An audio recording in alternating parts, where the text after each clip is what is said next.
And then he just fucking exploded. Holy shit. Alright.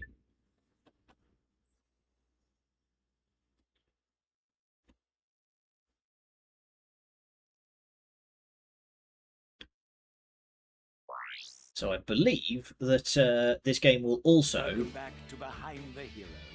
Oh, hi, Tonight's Michael heroes Bell. are the duo who recently restored peace and order to our galaxy, Ratchet and Clank. So, gentlemen, tell us about your latest incredible adventures. Well, as you can imagine, we've been pretty busy. After Drek's defeat, there were parades, press conferences, fancy dress balls. And the wiener roast at Al's. Oh yeah, that. And then things started to slow down a bit. After that, well... There was the grand opening at Groovy Lube. Right. I think that Ugh. was last week. 6 months ago. We're still pretty busy, but in a more, domestic sense. Yesterday, I flushed out my radiator core. I guess no one needs a hero right now.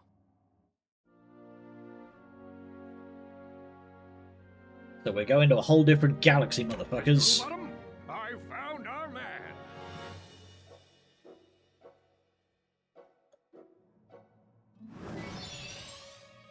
Wow. It's... What the... I'm Abercrombie Fizzwidget, founder of the Megacorp Company in the Bogon Galaxy. Bogon? I'm sorry to incapacitate you, but our entire galaxy is in a very precocious situation. I must humbly request your sustenance on a mission of dire urgitude, a mission of superfluous peril, a mission of unequivocal imperitude. Did that make any sense? I So, forgot that this guy's you gimmick need is that he me on a can't words dangerous good. mission in another galaxy. Indubitably. A few days ago, this top-secret biological experiment was stolen from our testing Reach. laboratory by this dupliferous criminal mastermind, and I need you to get the experiment back. We'll do it. Incoming transmission. Well, Frank, End of fire. I your recalcitrance, Thank you and for the a follow. special Greatly conversation appreciated. for you. We are prepared to give you a job. Glad you and like what you ahead to come see. from Megacorp, plus a penthouse suite in lovely Megapolis. Free and our shit. state-of-the-art robotic masseuse. deal. As for you, Ratchet, I'll need you in superlatory shape. While in transit to the Bogon Galaxy, you will undergo heavy training and conditioning, including martial arts, heavy weaponry, survival skills, stealth, macrame, ballroom dance, and origami. I don't think any of those will come up during the game. Oh, wow. Used bipolar vector regurgitation to track the thief's location to a flying base in Sector 7. Infiltribulate the base and retrieve the experiment. Sir, ready for launch. Alright, we are now a corporate heavy.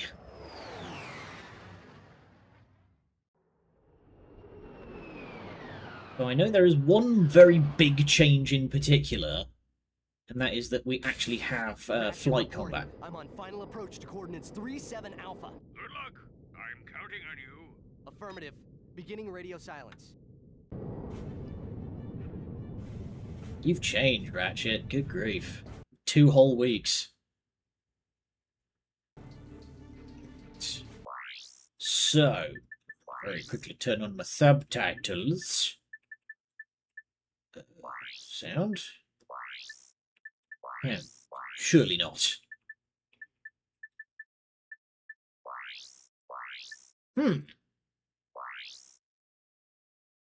We do not have subtitles.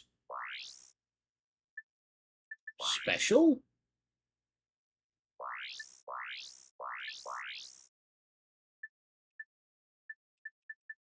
Okay, we do not appear to have subtitles. That's troubling. There we go. Okay, so right off the rip, we have auto-lock and strafe, and also inverted camera. Oh no. Okay, thank God.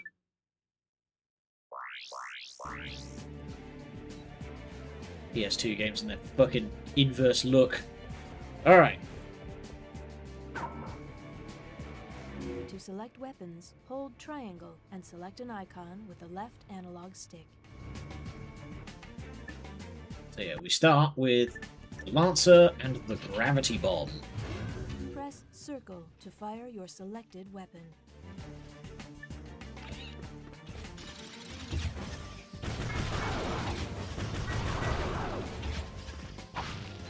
may notice that up at the top we have a number of little meters.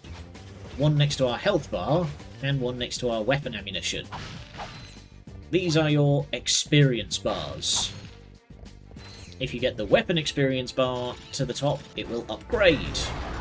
If you get the health experience bar to the top, you get an extra health.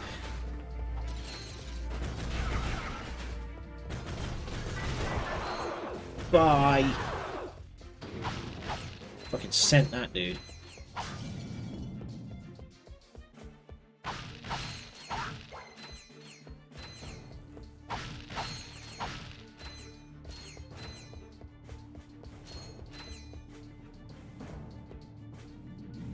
We've been, like, escorted by this, like, giant fighter wing. Hell yeah.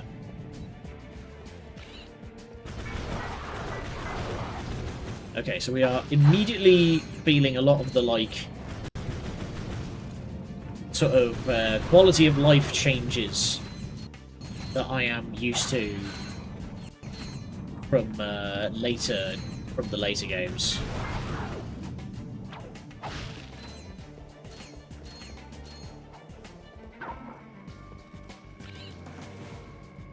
Try selecting the gravity bomb and using it against those enemies. Gladly.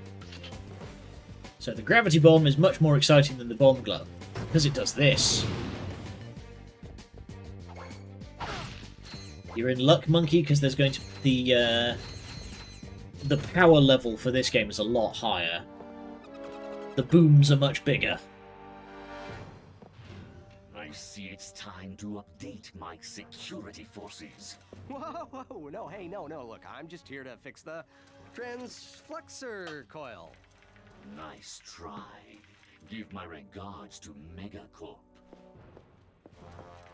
See, I thought they were going to do a joke of like, nice try, we had the transflexor coil replaced months ago. Oh. Wow, you just took that one straight to the dome, huh? I was taking a sippy.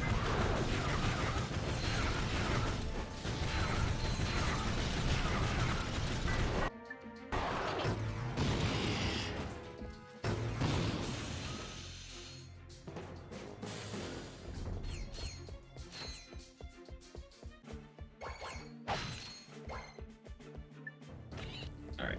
Later, idiots. Meow.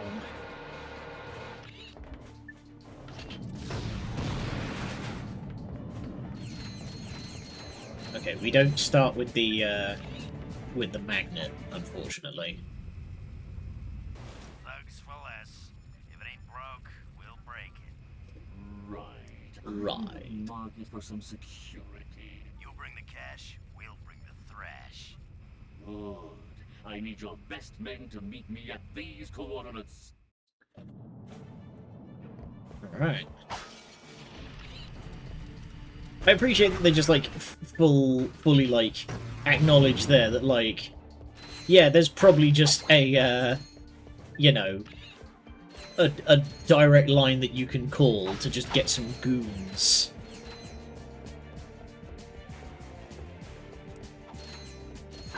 You know, not even in the same way that you would, like, hire a PMC in today's world. It's just like, hello, yes, I would like to request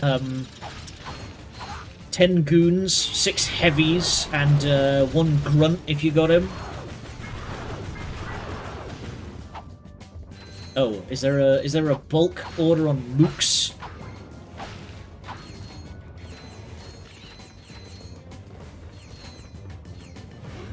Man, we are raking the cash in already. Apparently bolts are worth way more in this galaxy.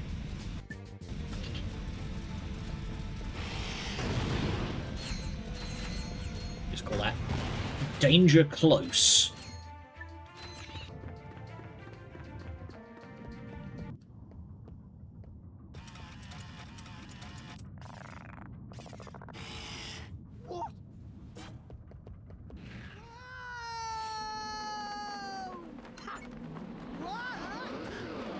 Oh, that's gotta hurt. Get whiplashed, idiot.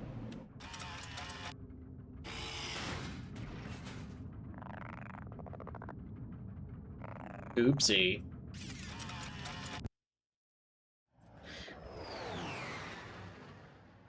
I feel like those two Ratchet probably had... checking in, sir. Incredulous. I didn't expect to hear from you again. So soon. There was a slight problem. The thief escaped with the experiment, and I have no idea where he was headed. Not to worry. I just received an emission which may lubricate the matter. Ugh. Ugh. Do you have any maps for this quadrant of the galaxy? You bet, mister. We got galactic maps, 3D maps, fold-outs, cutouts, maps to the stars, and their homes. Sorry about that. Ah, I forgot my wallet. Could you, take care of this? Perimeter defenses deactivated. You forgot your change. Why do we even have that button? I'm on my way.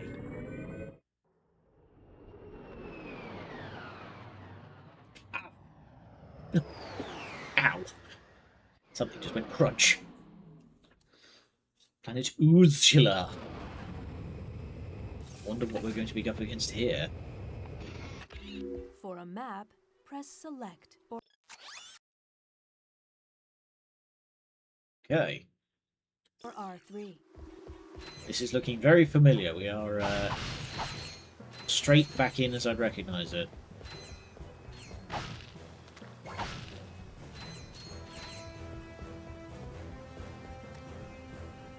Alright, what have we got in here? The chopper. Throw deadly discs at your enemies. Ah, the blitz gun. That's always a fun one. Okay,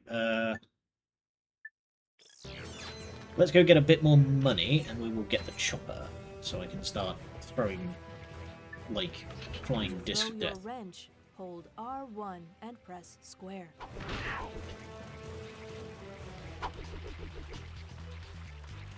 Yeah.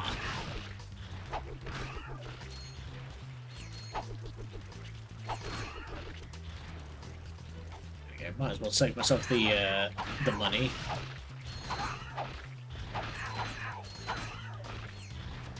That's just efficient, that is. There we go.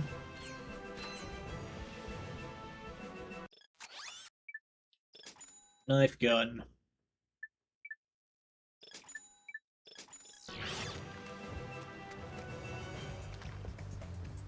Oh, no, her triumphant To go to a sting. new planet, you'll have to find new coordinates on this planet first.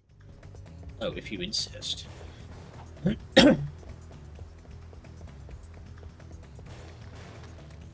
now, yeah.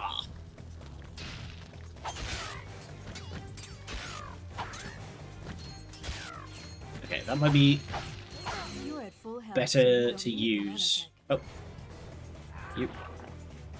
Well, he's dead. But that feels like that would be better served on a in a tight corridor. The saw blades, I mean. Your maximum nanotech has increased. Yay! More enemies to increase it further. Wow, he just got dragged through the floor by something.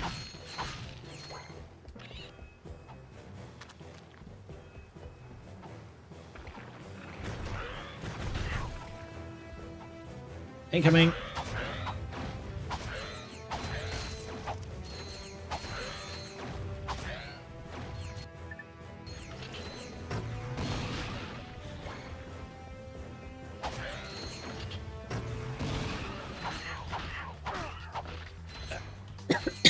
Oh crap. Sorry, one sec.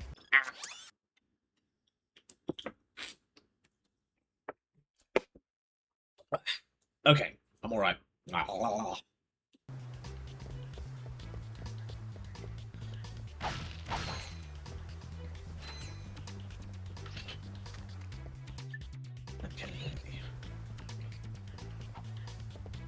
Wait, do I just...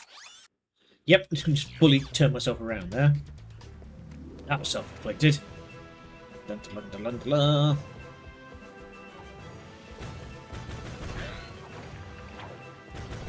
Music is breaking out the heroic trumpets very Press early. triangle to enter.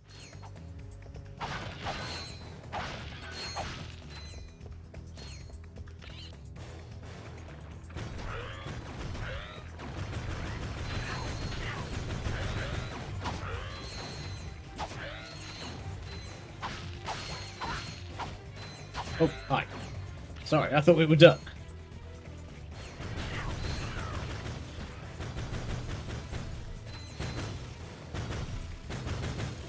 Sit still. There we go.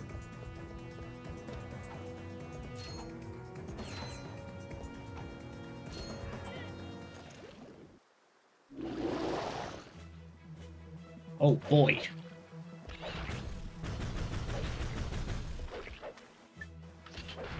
Ow.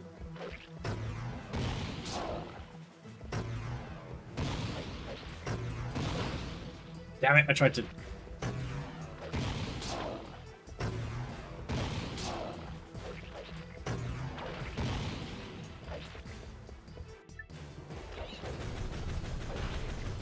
Okay, you know what? There we go. Hey, and I just... Okay, so... I did remember right, your XP for weapons is only counted by whatever gets the last hit of a weapon. Of an enemy. Why was that weirdly difficult to say?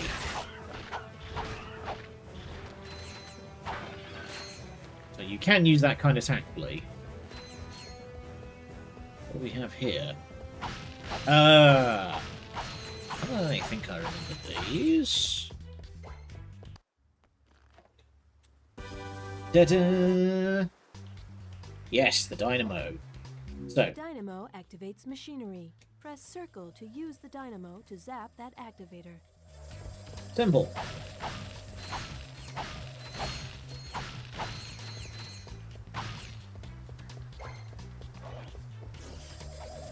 So it does only last for a little while. Thank you for choosing Megacorp, where our customers come first. Oh god.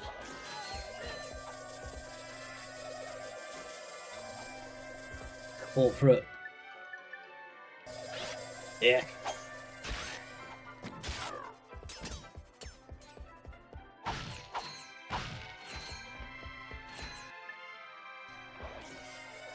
I remember playing the Earthworm Jim game as a To kid, center the camera, tap.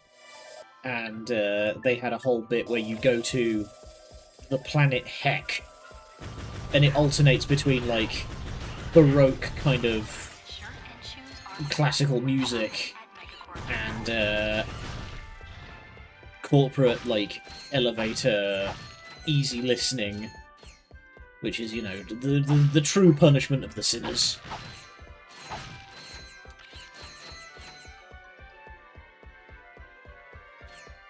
Okay, can't break through any of that.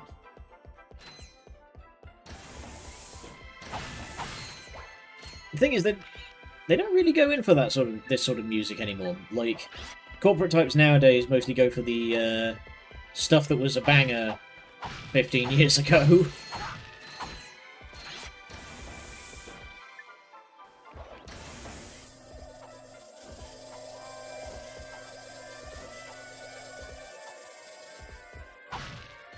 Megacorp preserves the right to refuse service to anyone.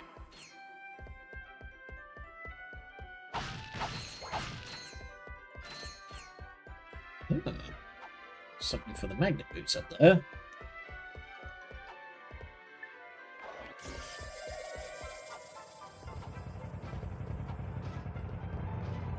Why do we have... Ratchet, Why do we have those in the middle of the shop? Copy, Mr. Fizzwidget. listen. I have some new inflammation on our experiment's wherewithal. The Mate, thief I was don't want to hear about your identified at inflammations. Megacorp's Mactar Resort. Also, the thugs have towed a moon-sized jamming array into Mactar Resort orbit. Should I take it out? A Formulus. It's disconfabulating our annual Galactic Gladiators broadcast. See for yourself. Ask yourself, are you man enough, hero enough, insane enough to step into the ring with two of the fiercest warriors in the galaxy? If you answered yes, you're a big, fat liar. But that's okay, because Megacorp is bringing Galactic Gladiators into your home for a special Mega View event. This Sunday. Our bio competition. Be there as Chainblade unleashes his fury on our gladiator guest contestants. Chainblade has gone undefeated in 500 straight matches, but if the bio division doesn't do it for you, our robotics division will. Taste the adrenaline as contestants face off against our four-armed bandit, the B2 Brawler. Brawler. No living creature is a match for this machine. Watch 6 tons of Carbonox alloy hunt for its prey. There's no consolation prize, cause this bad boy's programmed to show no mercy. So, what are you waiting for? Call now to bring Chainblade and the B2 Brawler into your living room.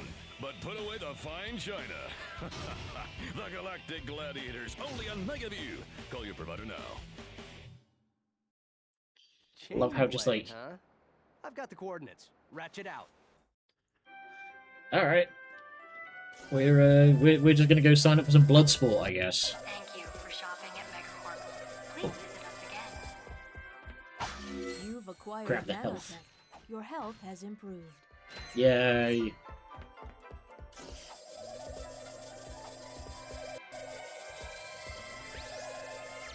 To view missions still available, press Select or R3 to access your map. Then press X to open the mission. That's a good way of doing it. They actually spawn you in there, facing in the direction of the mission you have yet to do.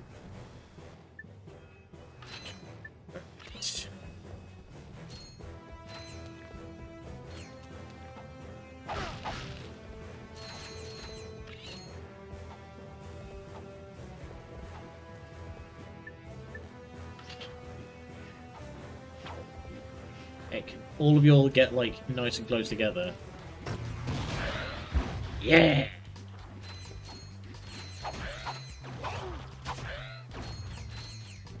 The gravity bomb unfortunately requires quite a spectacular amount of XP before it upgrades.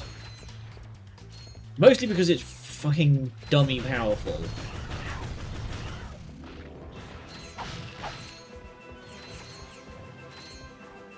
Hi.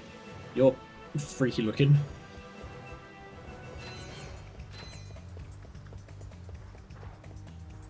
Right, so this is a video game.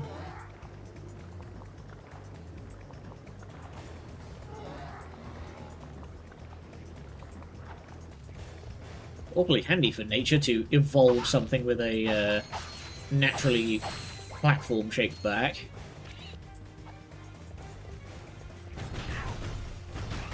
There we go, we're in a nice tight corner here, so let's break out the knives. Look at that thing bounce. Yeah!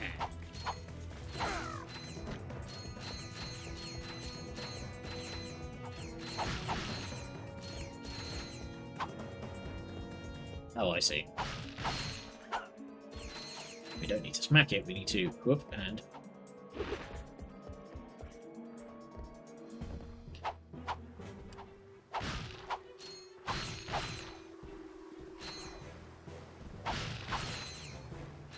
whoop.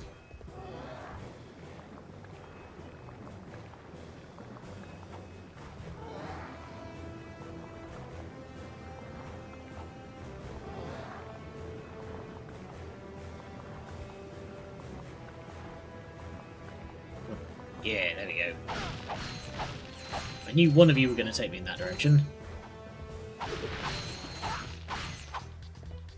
I want money.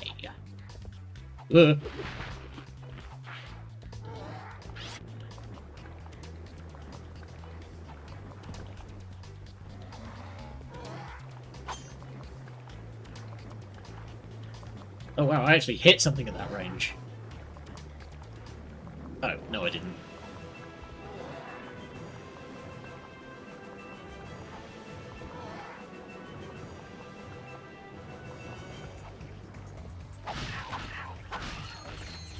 So wait, what's over there? Oh, nothing, it's just a Just some guys. Ugh.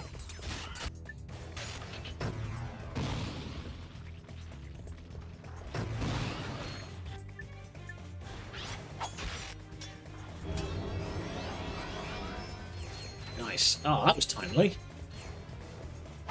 Forgot that it gives you a full heal when you get that.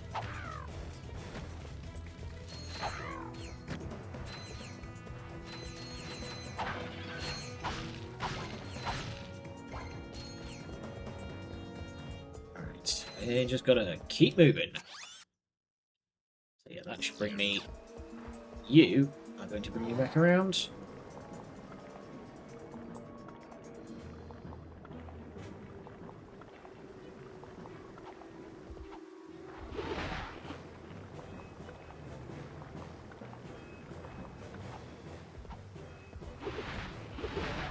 Nice. Whoa! That's odd.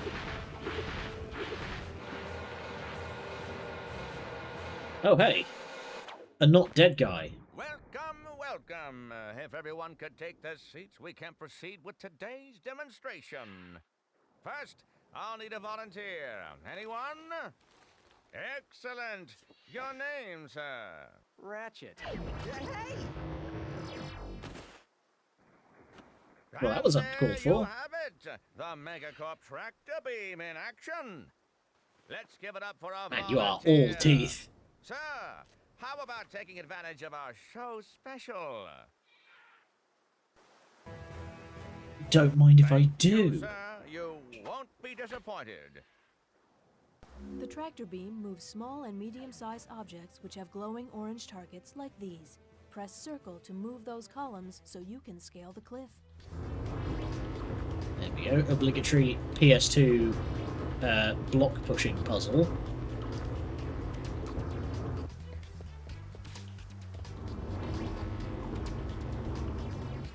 There we go.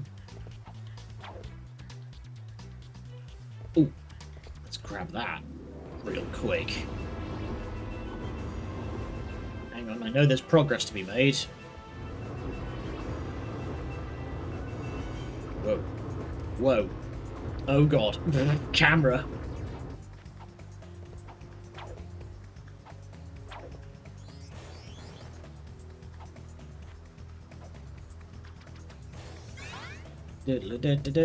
Down.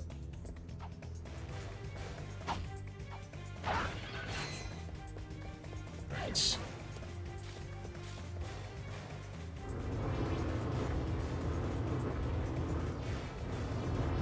Over here, and then...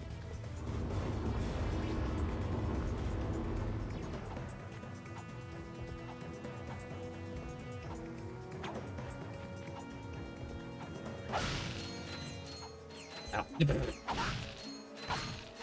Entirely planned.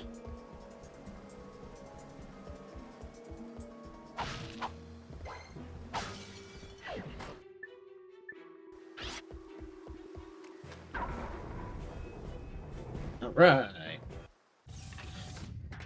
Let's continue on. And, presumably get involved in some blood sport.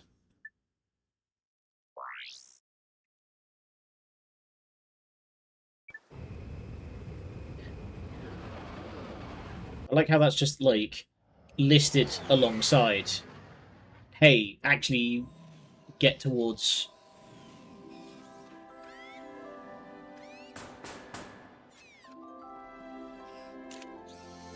Yes. May I help you?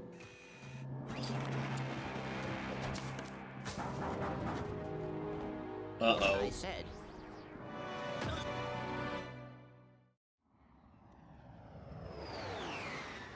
Uh-oh. Our boy's in trouble. Oh. My guns, secondary weapons, turbo. Okay.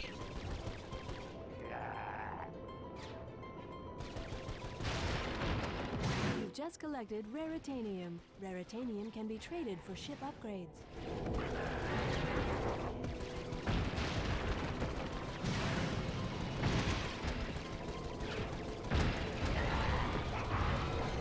shooting me. Ow!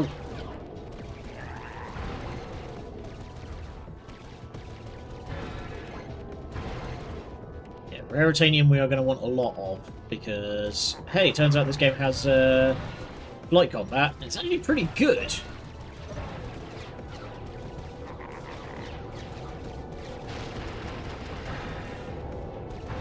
And there is some fairly involved ship upgrading we can do once we meet a somewhat sketchy individual later.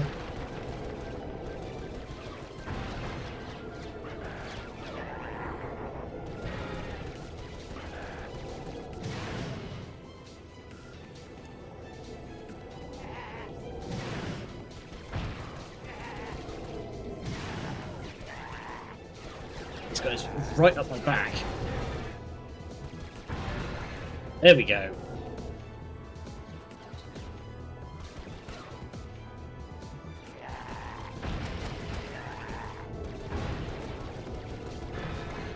There we go. I hope we're not done yet. Oh, good God, there's loads.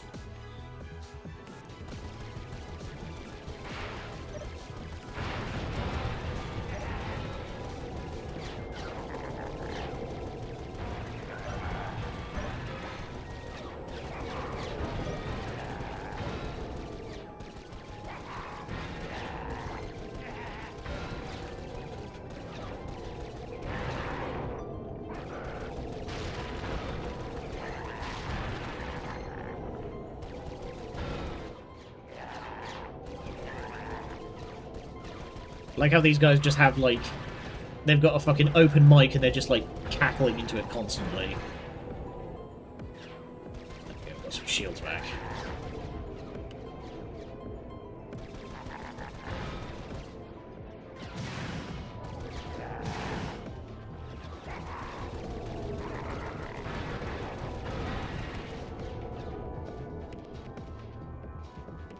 There you are.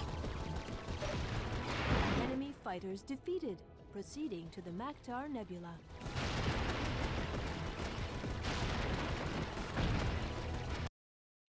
Phew.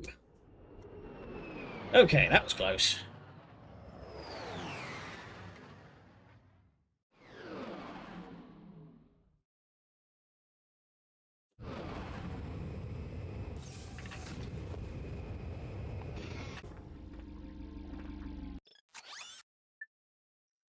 $15,000. Good gracious.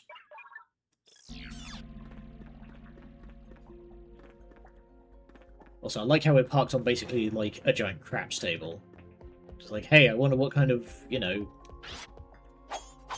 illegal shenanigans we get up to here. So,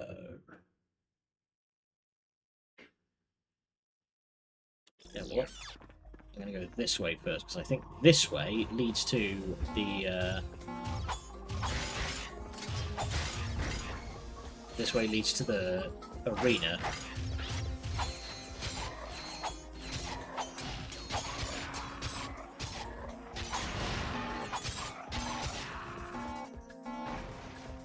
If I remember right,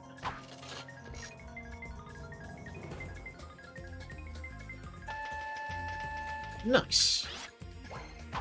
Some free bullets. Oh. One more.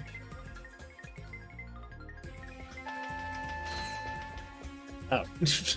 I was expecting a bit more than that, but I guess I only paid 10, so yeah, the prize is only going to be 20.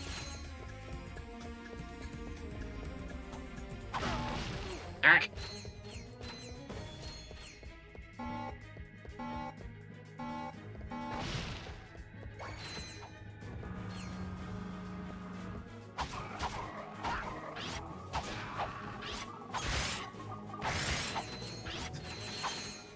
Hi, Ina.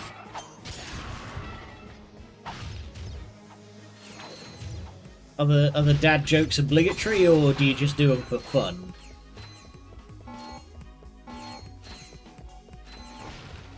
Ooh. Someone's left an Art Deco limo out for me.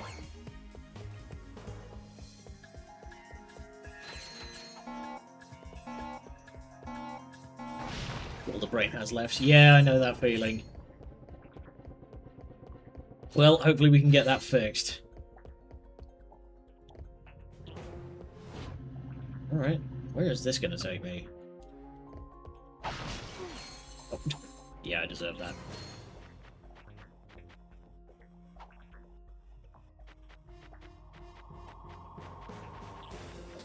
Oh, yeah, I was not able to stay in the warehouse for more than like 15 minutes at a time by the end of the day. It was so bad, dude. Like, I kept having to, like, stop what I was doing, fucking leave, and then hang out in the air-conditioned office for a couple of minutes, then come back.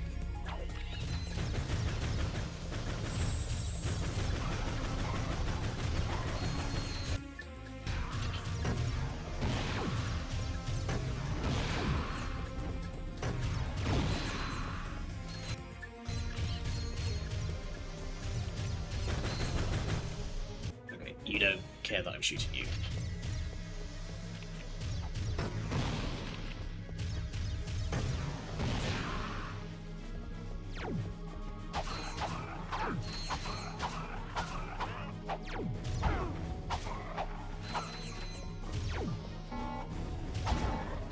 Oh! That's by a secret. I don't even care that I got blown up. You're taking the car tomorrow just so you can have the AC on the way home. It costs $22 in parking? What the fuck? Where are you parking? There is nowhere in my town that will charge you more than £3. City centre. Yeah, even around here, town centre parking will cost you, like, at most a £5.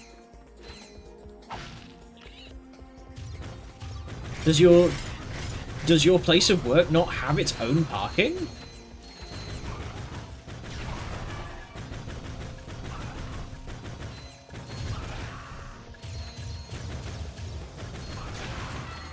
Somehow managed to just, like, needle thread between those bullets there. Let's go. I'm a fucking wizard, me.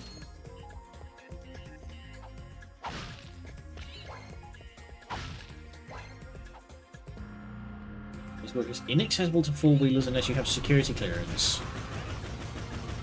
Why would you, as someone who works there, not have security clearance? There's like 3 parking spots in the whole building. I mean, that seems like a design issue, if you ask me.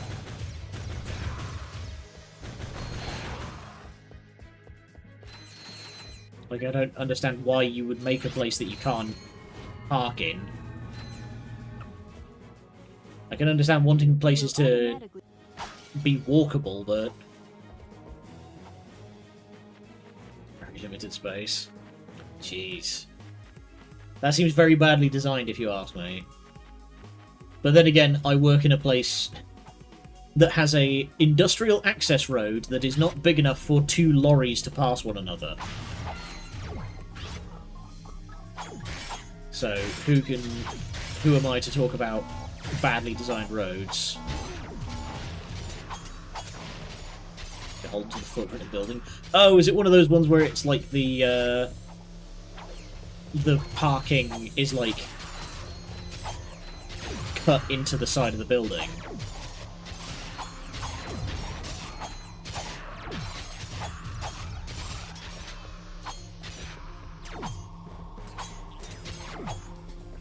It's just the cellar. Yeah, that's what sorry, that's what I meant, yeah.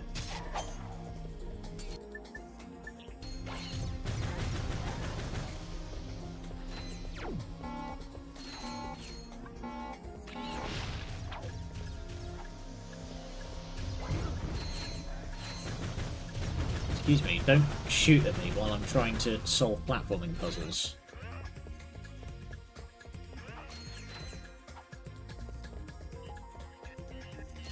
Shouldn't have destroyed those crates. Ah. There we go.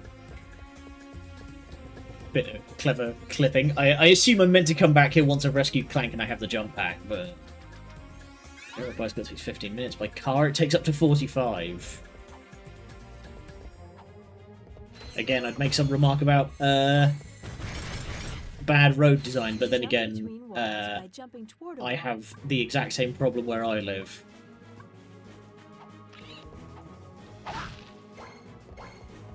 Because in my town, if you want to get from one side of the rail line, one side of the railway to another, there is only one insane amount of traffic. Oh no, like that's what I mean. But so the only time that you get insanely bad traffic is bad road design. Like in my town, in order to get from one side of the railway to the other, there is only one street that can do it. So everyone that wants to get in and out of the town centre has to go through Bridge Street, and Bridge Street is fucking tiny. Sorry, I will. Monkey's pressing buttons, but I'm also pressing buttons, so.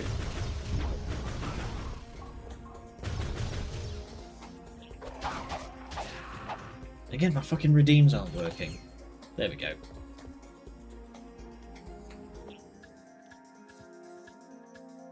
Stop cat. Sippy.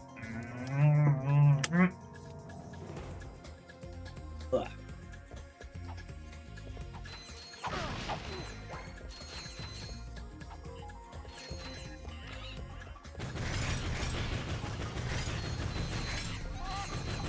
With the amount of water that I have drunk today, were it not as hot as it is, I would probably... Oh, wow. If it weren't as hot as it is today, the amount of water that I've drunk would probably be considered rather unhealthy. Okay, I'm gonna go the other way.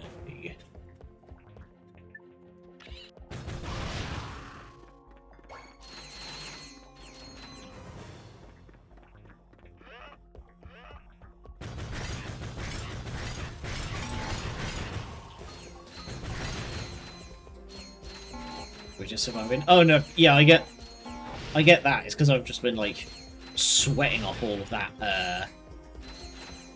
that fluid. But I've heard stories about like people who have been overhydrated, and it doesn't sound particularly pleasant. Go somewhere with a swimming pool and no clothing requirements. Nice. For me, it's just Saturday is when... Oh, I see. You're coming with me, buddy. But, yeah, I just need to... Volume just dipped massively. No.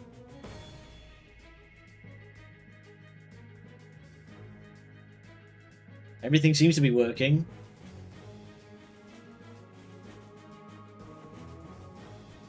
Are you sure it's not on your end, my man?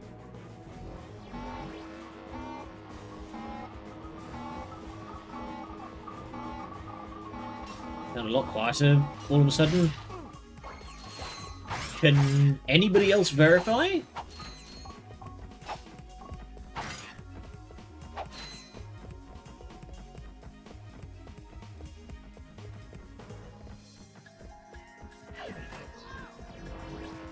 Can anybody else confirm this?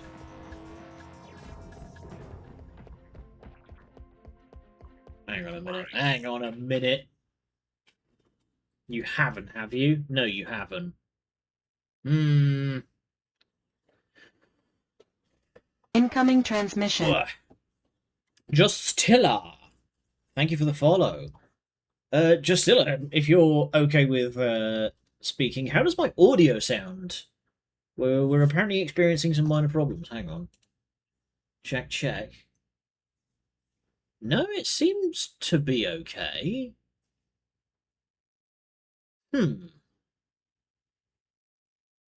I'm checking. I'm hearing it on the monitor, and it's about as loud as about like the same audio as it usually is.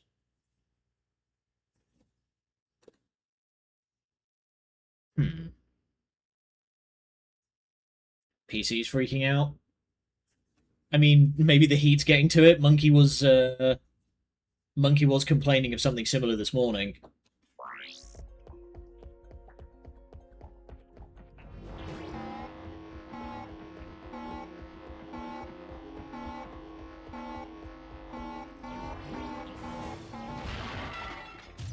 There we go. That worked.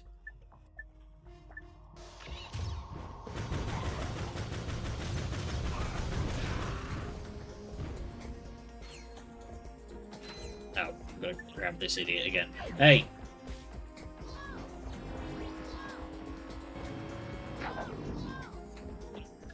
No.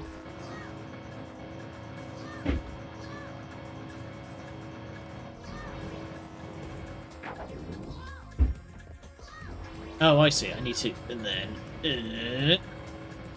Yay! There we go.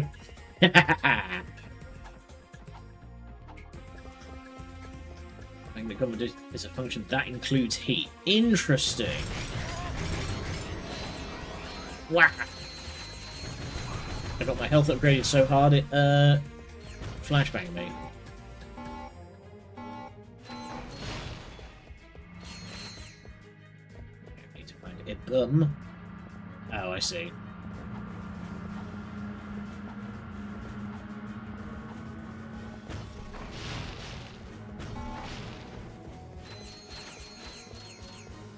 I have to shut the PC down soon. Wow, that is a little troubling. Yeah, that's a little bit worrying.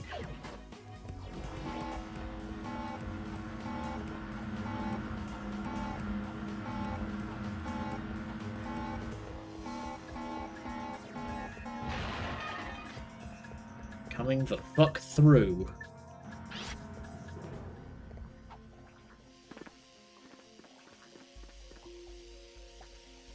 Ah.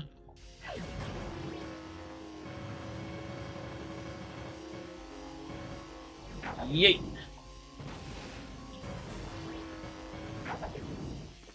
Ah, didn't quite angle that right. Ah. There we go.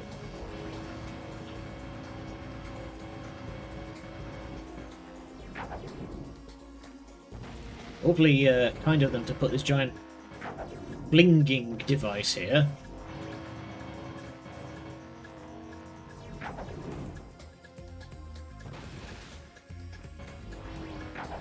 Also, good game design there. Put all those little lines on the floor to help guide you on, like, being able to tell how much power you're actually putting into things. I don't make the PC suffer much any longer. Yeah, fair enough. Hope you make it through to the weekend alright, Ina. Stay safe.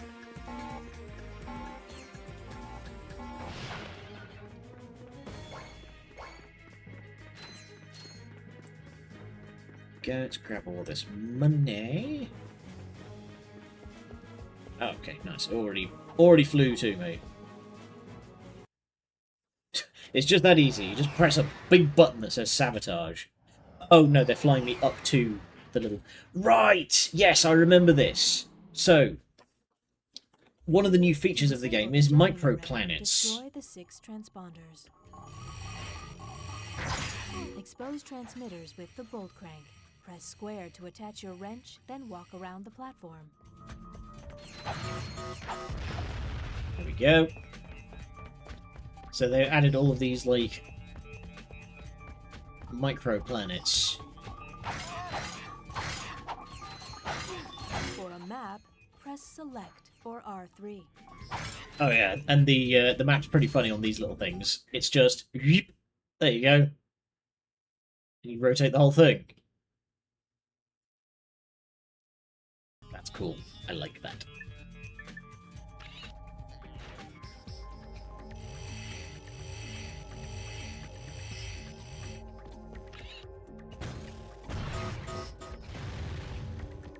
There was another one in this direction.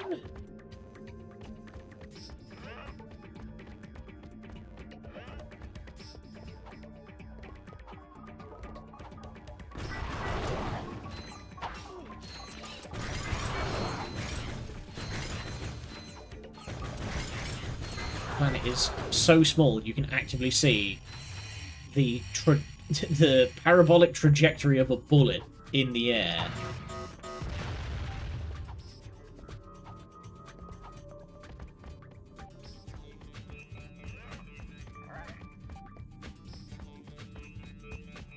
For a massive jump, stand on the blast pad and press X.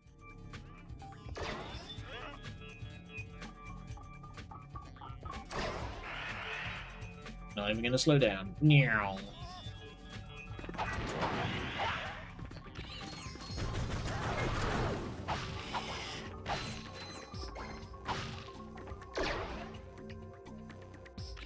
Funny, I remember I'm probably thinking of the next game, but I remember those jump pads being fixed. That when you jump on them, they will immediately send you to a predetermined position.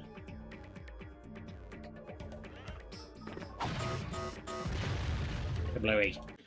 Okay, next one is... Okay, the next two are fully on the opposite sides of the planet. So if we just go that way, should eventually hit it.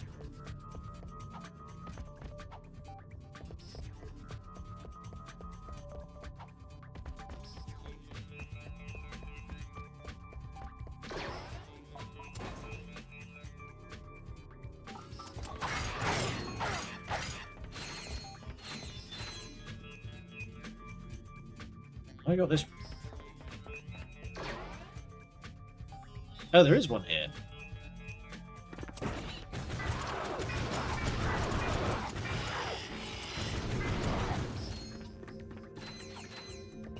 I feel like I've kind of indirectly oopsed into solving this one. Come on, turn.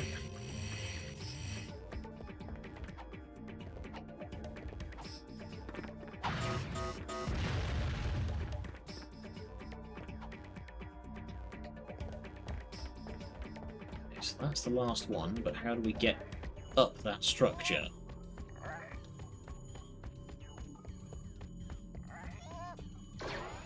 That'll do it. Nyong.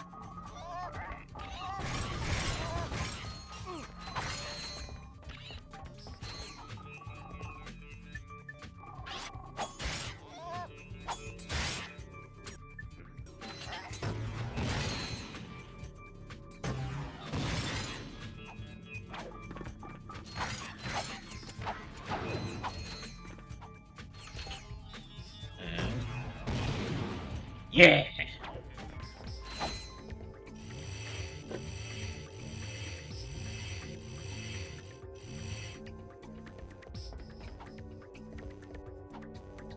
And boop.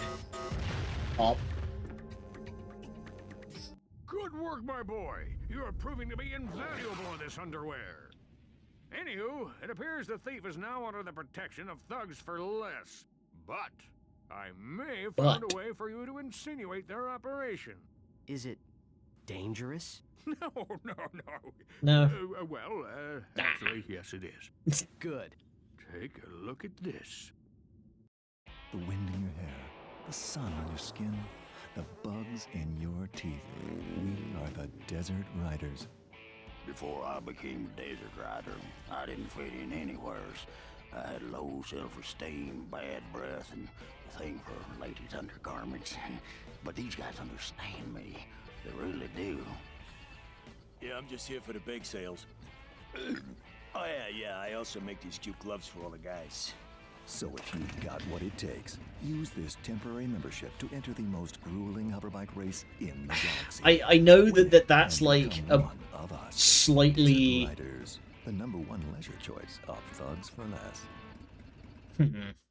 Desert riders all use Megacorp bikes. I know that's like a slightly Contract me as soon as you get more indignation. This widget out. somewhat disguised, like, haha, gay joke, the tough guys are actually kind of girly. I bet if you wrote that up nowadays, you could do some really clever, like, oh, the big, scary, like, thug-looking dudes are actually very sort of emotionally intelligent and, you know... You could do a very fun, like, deconstruction of sort of classic toxic masculinity kind of tropes there. Okay, I should probably stop blowing myself up. Right. I think we're going to call it there. And we will pick up again tomorrow, because once again I'm starting to feel the heat. I'm also kind of hungry. I might get myself another bowl of curry. Alright. That'll do for now. And, you know, I'll leave that going so that we can keep the music. Alright. Let's head on over to the booth. Let's see if anybody... Has anybody got the gas to be streaming today?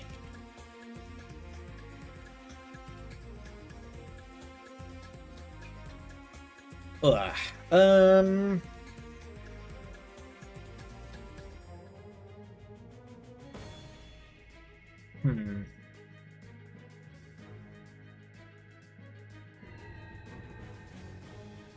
Not really anybody I feel like raiding into at the moment. Yeah, we'll not worry about it today. Okay, not really anyone I feel like raiding into at the moment, so we'll save it for another day, and I will see you all tomorrow for some more Ratchet Clank 2. Until then, thank you for joining me. Good night. Have much love.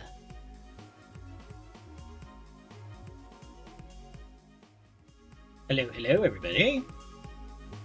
How we doing? Howdy, bun. Thank you for the stream streak. Hope you're having a nice time. I'm very jealous of all of the snacking that you've been doing. I need to hit the shops. I'm all out of snacks at my place. I ate them all. So I'm going to apologise ahead of time. I have 2 fans going. So if there's a whole lot of, like, buzzing noises and shit, I'm doing my goddamn best. I just need to make it through tomorrow. This stupid heatwave will be over.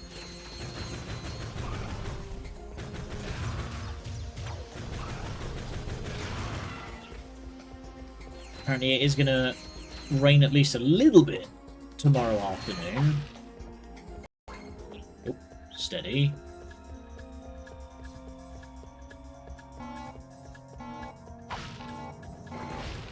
Got one HP in a dream here.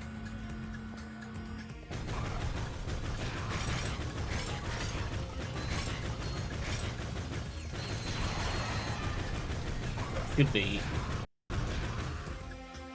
imminent on getting an upgrade to the Lancer at last.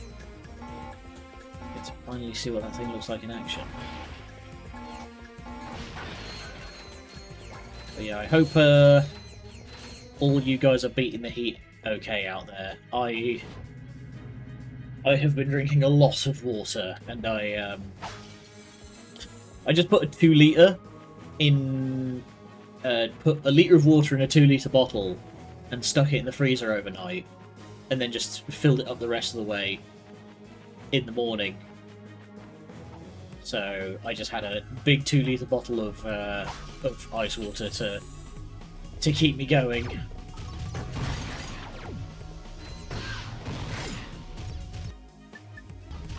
Oh god, oh god.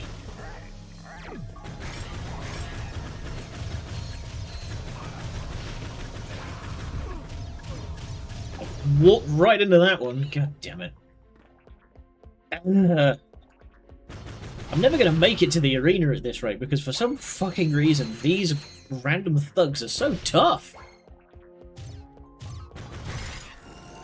There we go. The Heavy Lancer. It's got way more ammunition. The shots ricochet. And it's got double the rate of fire. Okay. This should do it.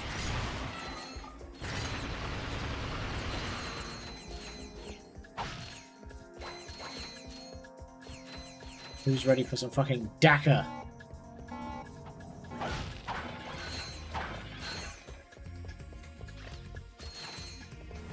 The Lancer is very much going to be our workhorse weapon for most of the game.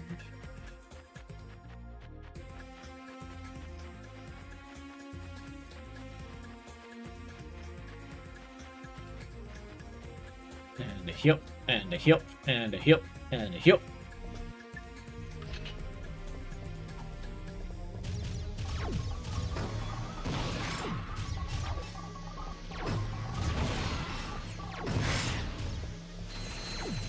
God, the explosion's so big, it's lagging the game out.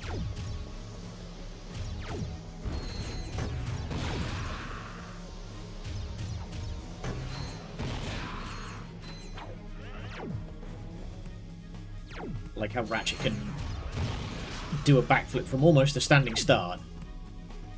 I was about to say, anyone fucking else?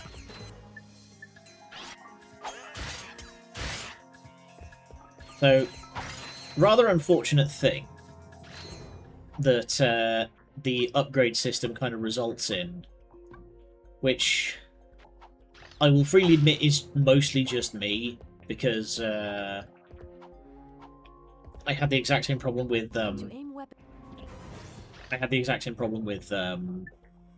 Skyrim. It means that fighting stuff with an upgraded weapon feels like a waste, because I'm not gaining XP for my other weapons, you know? I remember having the exact same problem with Skyrim, was, you know, once I've got my preferred build all maxed out, I'm just like, I don't know, I guess I'm building heavy armor now, because otherwise it's all just going to feel like a waste.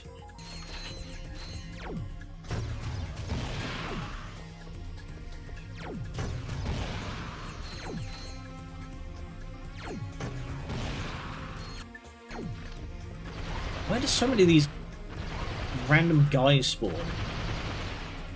Yeah, and I can't even destroy the transport ship.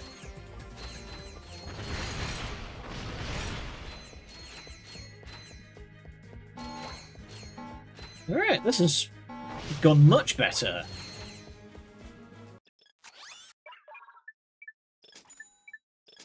Go. I'm pretty close to getting the Blitz gun at this rate. Alright. This Sunday. Is everyone ready for tonight's mega battle? Introducing from nowhere in particular, this guy. If he can make it past all of our gladiators, he'll take home this brand new electrolyzer.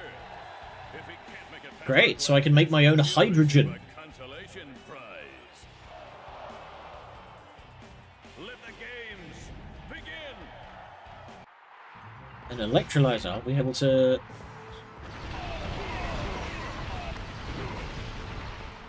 main mechanic for 2 more games after this. Yeah, for some reason,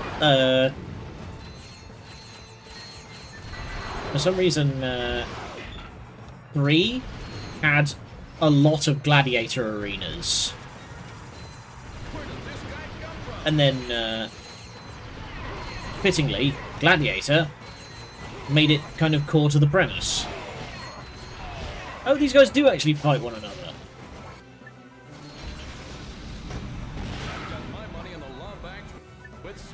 Incoming transmission. Please do not talk about my spunk. Whoa!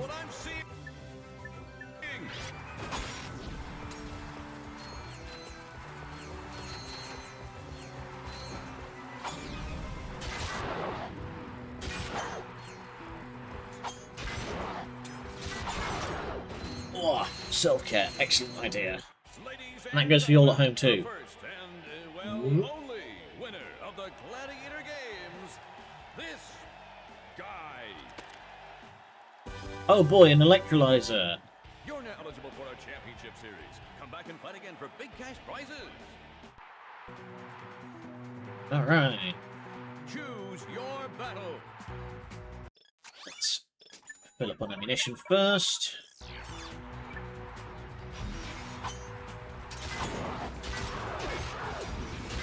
Oh yeah, the arenas are a lot of fun. It's just weird, kind of weird that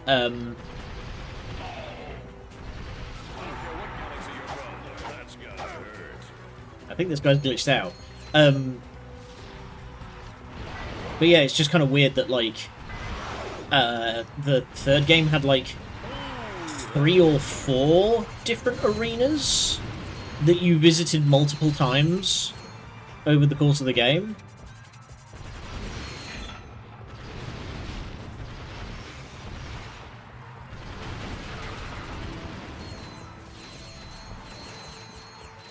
Money, money, money, money, money. I'm pretty sure I have now gathered more money just from scoring kills than the prize for this challenge.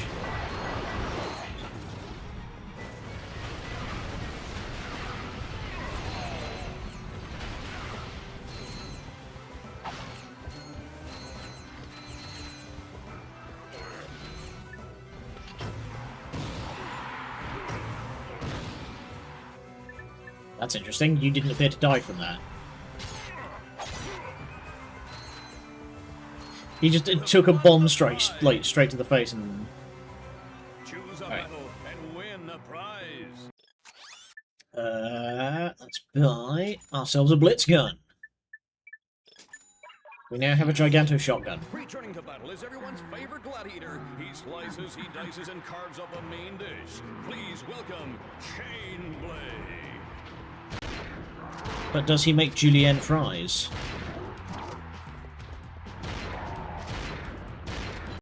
Oh god.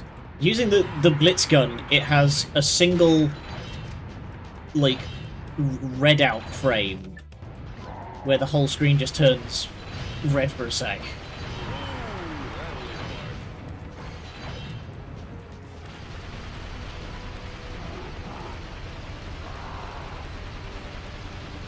Keep showboating all you like, mate.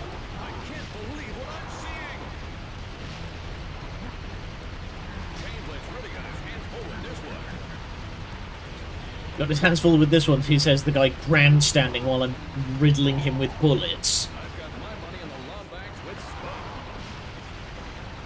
Ah.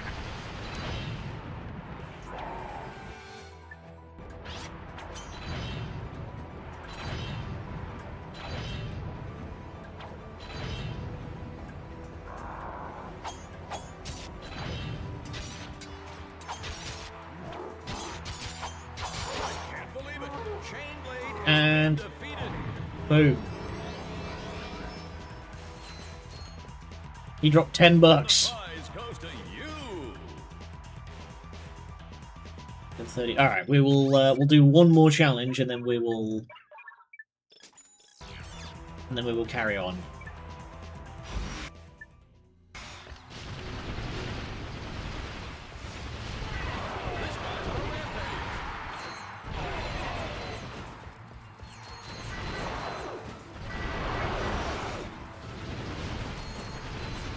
Kill those little dudes because they go down real fast.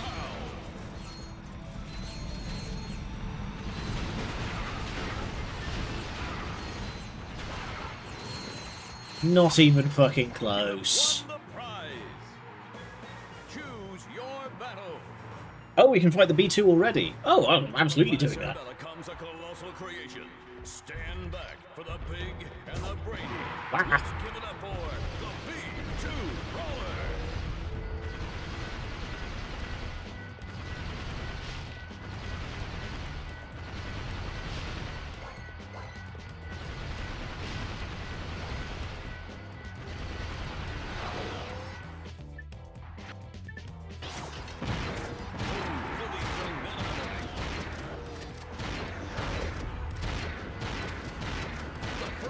Wow, the blitz gun is chewing through this guy. Oh.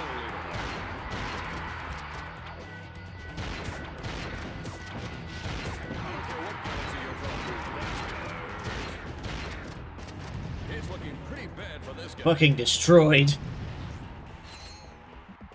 Alright. Hubris nearly got you, but yeah.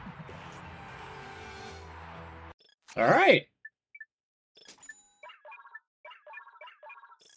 We now made enough money to get the blitz gun and almost made our money back in the doing. Oh, I see. This is a hacking gun. Right. So you gotta flip the connectors.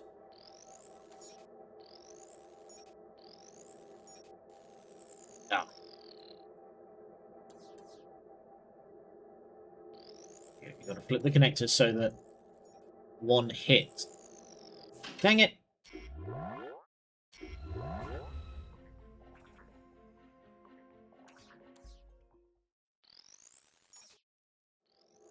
And then that one, and then...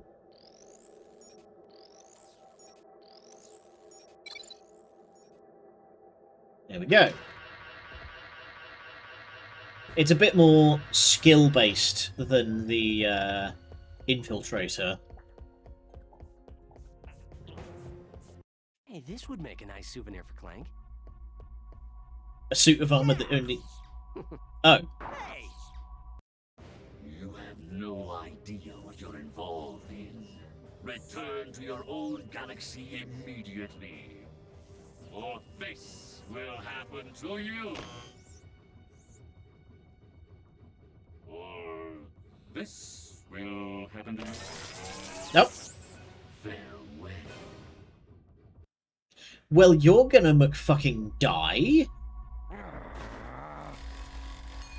Oh. That'll be 3,000 bolts. Hang on. I need to forego the narrative drama of that situation. Oh, flipped too early.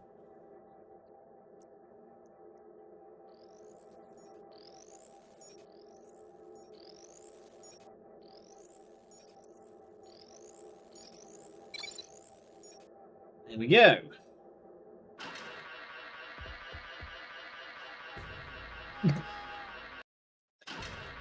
It is not considered solid until it goes all the way. There we go. Whoop-dee. Alright. Let's get back to the flat and rescue Clank. If you want to earn lots of bolts, visit the arena later for more battles. I may do that off-screen if there's, like, a weapon that I really want to farm for.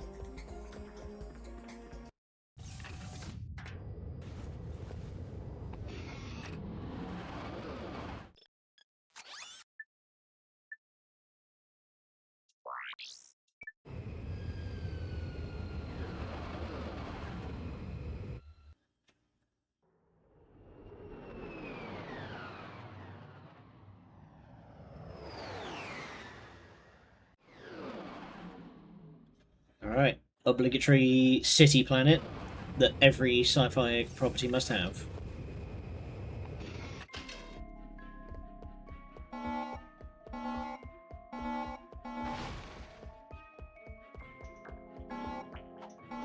Huh. The music for this for this planet is very similar to the music for the city planet in the first game. Scum. You in the shot.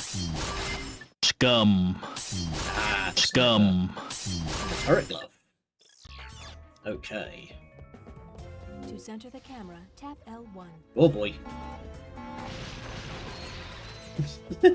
You probably should have stood back there, mate. Alright, which way are we going?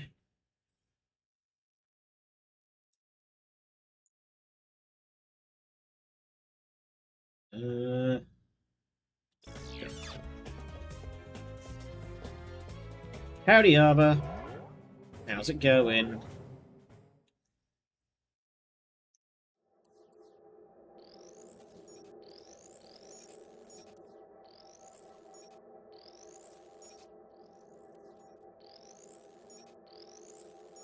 There we go. I'm doing my level best, but it is it's a bit tricky.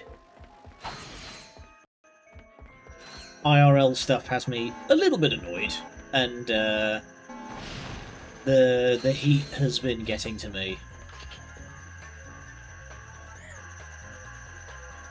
For it. Destroyed.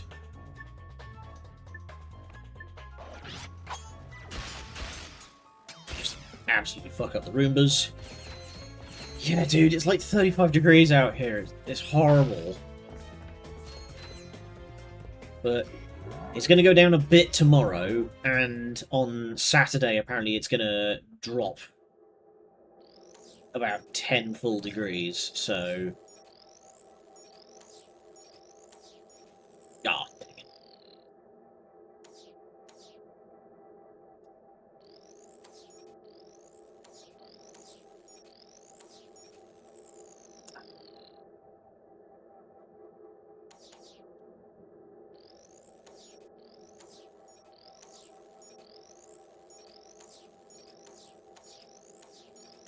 Yeah, it's not so bad for you guys though, because you guys actually have AC.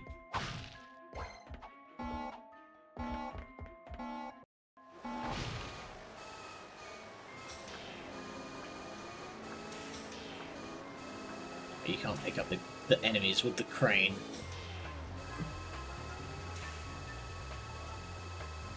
Okay, we just drop that down. Bonk.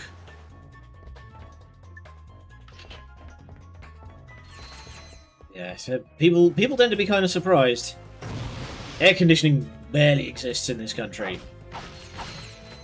If you want aircon in this country, you got to be ready to pay a lot for a halfway decent unit. And even then,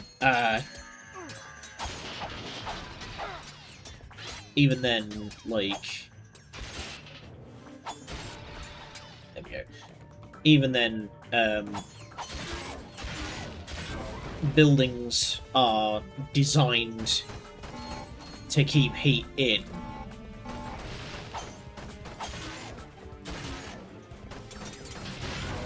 So it's not going to do much even then.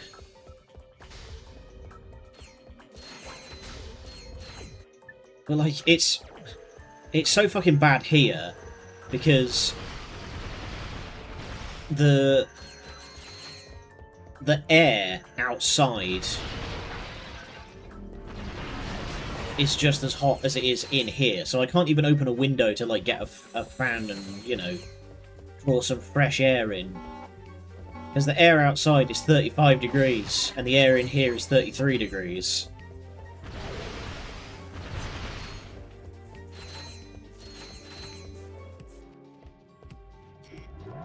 It's even worse at work, because some clueless lump of formless flesh that designed the building I work in decided that the air conditioning for the office needs to have its output in the warehouse. So if you're in the warehouse, like I am a lot, you just get fucking microwaved.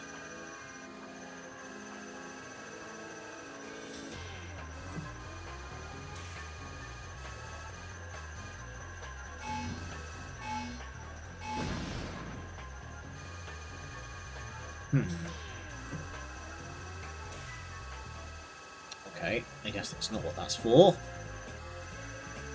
Ah, that's what that's for. So... Can I use this to blow the door?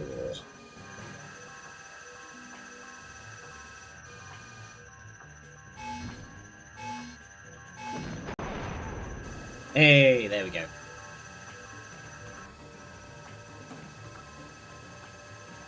Meow. Meow. But yeah, the worst of it is over. I just have to make it to Saturday.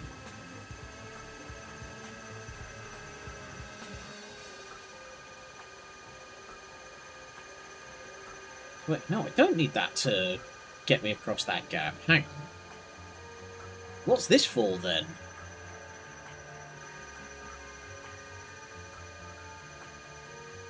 Oh. There we go.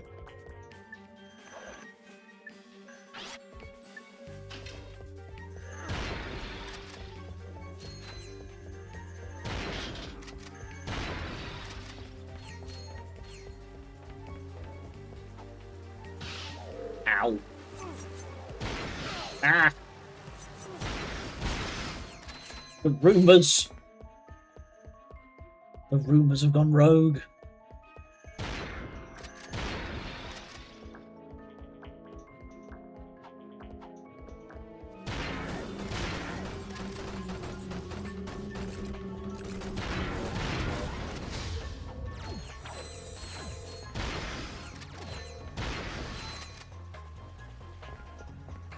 Ear buzzing. Okay, there's more Roombas.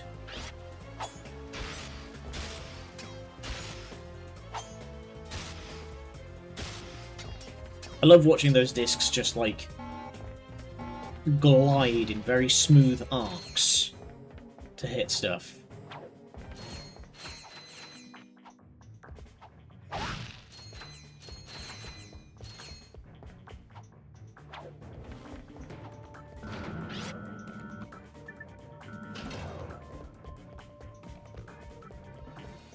Clank?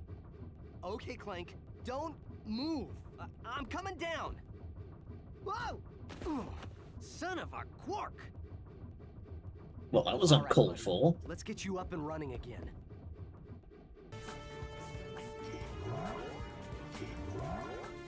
Hopefully not fry him.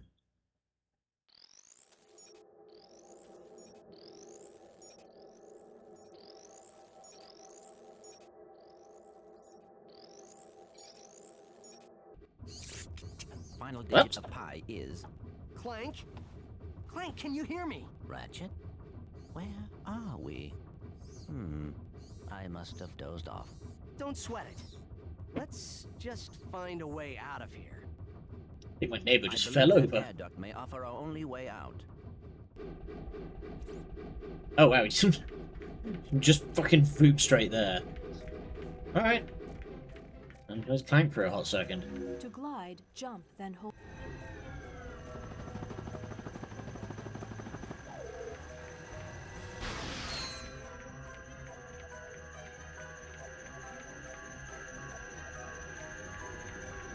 Ah. I was about to say, how do I get past that? Hold triangle and select a command. On this. Kill. They can't get all of you.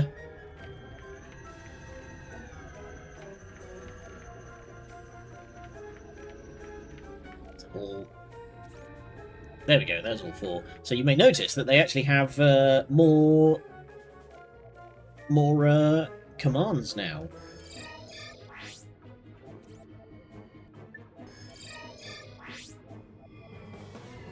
Oh, right. I can command them to salute, but they don't have arms.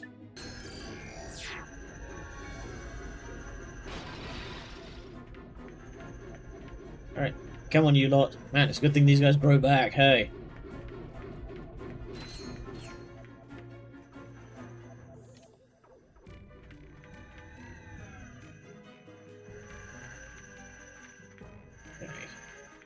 need somebody to lift.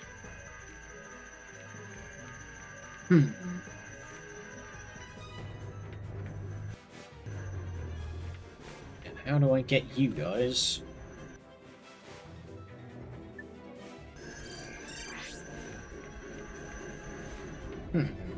Ah, here we go. Oh, you're a big boy.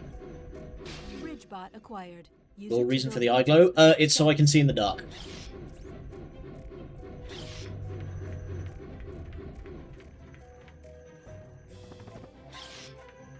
It also looks sick as hell, which is a secondary benefit.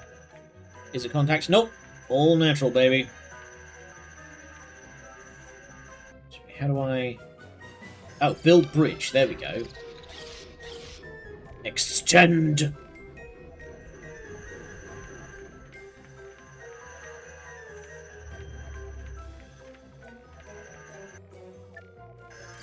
There we go, and then we have to get...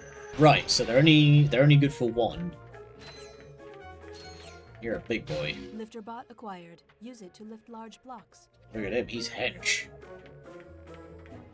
Oh, they can come back. Excellent, okay. Lift. Whoa.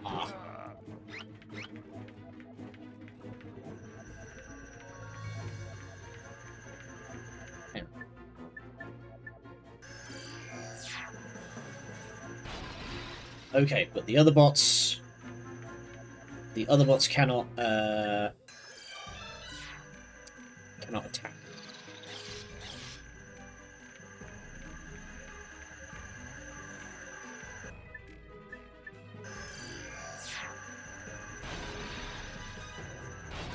Oh, that's handy. Okay, so if I use my sort of positioning, then these guys don't have to get damaged.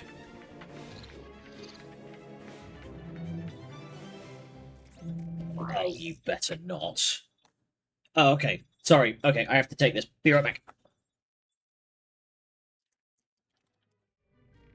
Oh, there we go. We're back. Sorry about that.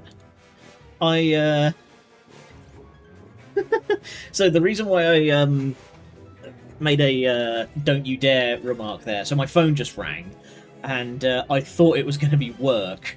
I was like, "No, you can't be calling me now." But it was not. It was my dad. Come on, all you. Okay, apparently you can't follow me in here. Way to go, Clank! Nothing to it. You did great. Now, let's go get that experiment back. Alright, and we can finally... I jump. But yeah, it was just my parents, and they were filling me in on their plans for next week. Over gaps.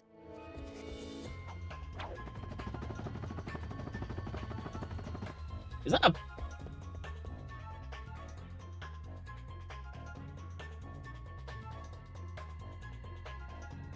You'll see that too, right? It's not just because I'm hungry.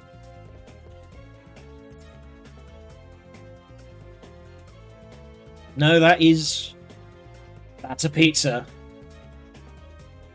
Okay, it's not just because I'm hungry. Hang on. Hang on. Can you just do all the work around the house? Not again! Oh, you can't shoot it down. Boo! Well... Clank also comes with a thruster pack option. The thruster pack has the same moves as the helipack, except it uses rocket propulsion. To select the thruster pack, go to the gadgets menu and select the icon. Yeah, weirdly the thruster pack and the Nope. I would lead my shots to where they would be, but okay. Aim about there.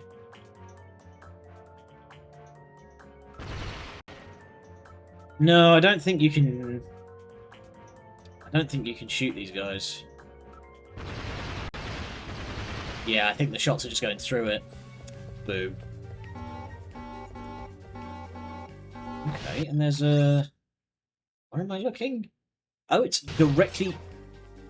Oh, okay. When we get back to the ship, there's apparently something I can grab.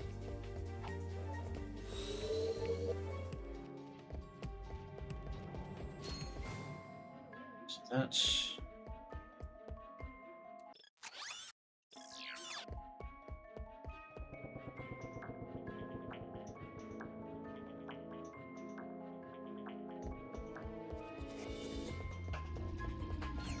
I am confusion.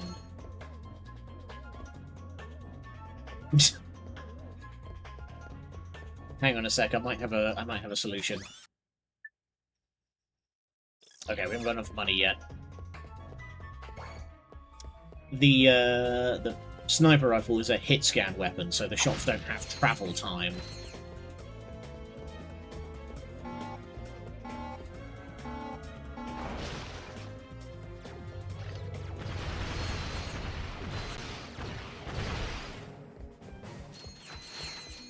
Sit down. Fuck you and your Roombas. Okay. So the... Oh wait, no, it's over there. Okay. I thought it was back at the vendor.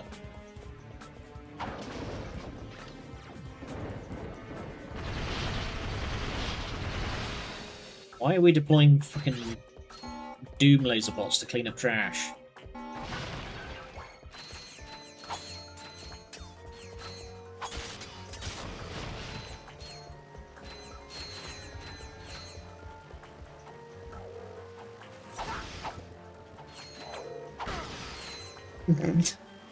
Don't! Do not Google that!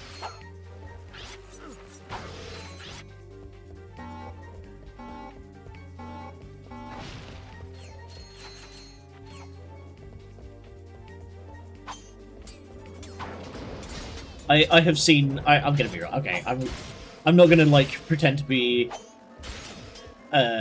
coy or anything. I fucking love those memes of, like, trying to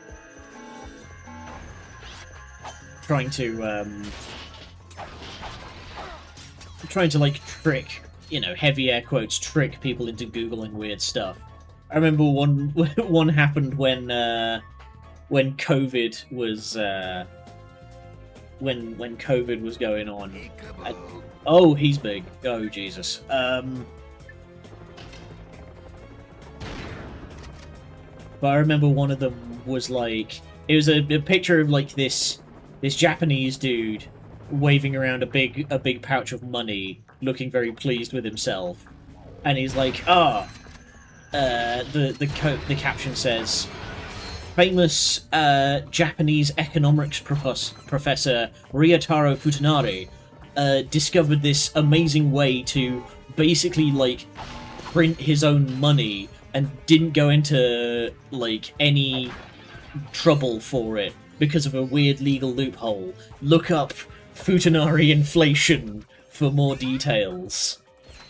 And for those who are not up on their like porn terms, Futanari, Futanari, is dick girls. Anyway, there's a 18+ tag on this stream for a reason.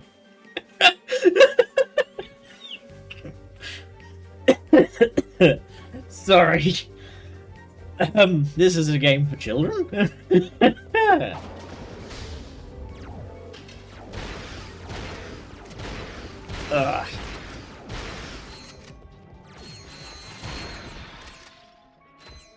Wow, where's the tag?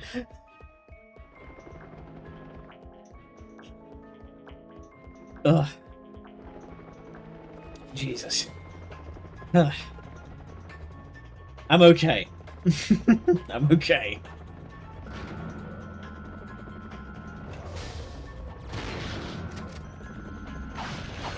Yeah, I am a big proponent of tag your shit. People love to complain about I don't want to see that kind of content. And I'm just like, yeah, dude, Blacklist exists for a reason. Use it.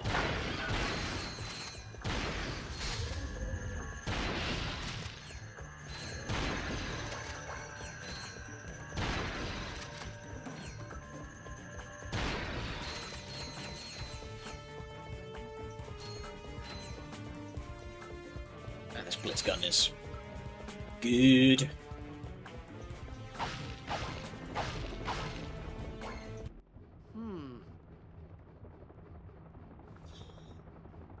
Greetings, morons. Since my employees did such a lousy job of taking care of yous, I thought I'd come and handle things myself. This is gonna hurt you a lot more than it's gonna hurt me. Alright.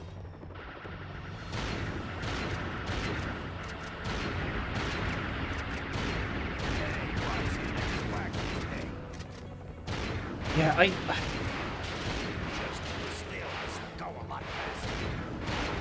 I see tons of, like, comment sections on stuff like Blue Sky and any of your typical sort of image boards where people, like, complaining about, ugh, I can't believe you'd post this kind of stuff. You'd, like how, it's so grotesque and what have you. I'm just like, dude, we have tags for a reason. Use them. You can blacklist these things. Oh, hey. Hey, my old swing shot and grind boots. Hell yeah.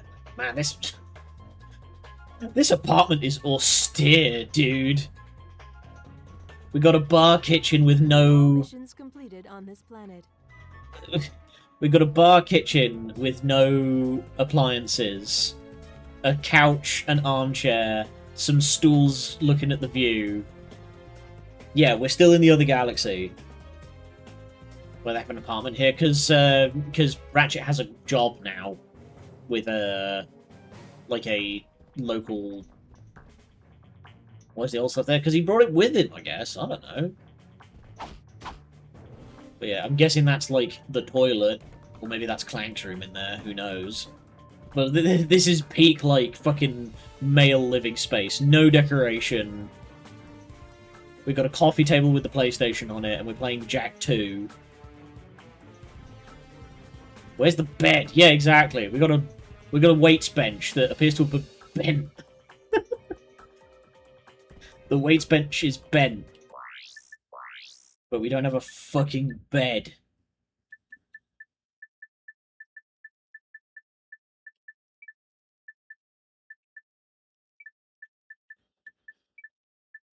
Yeah.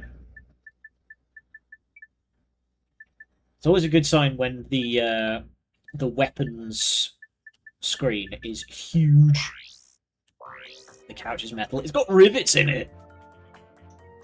Like, look at that. That's plated. Also, I just want to, like, very briefly bring this up. It warms my heart whenever you see stuff like this in video games of, like,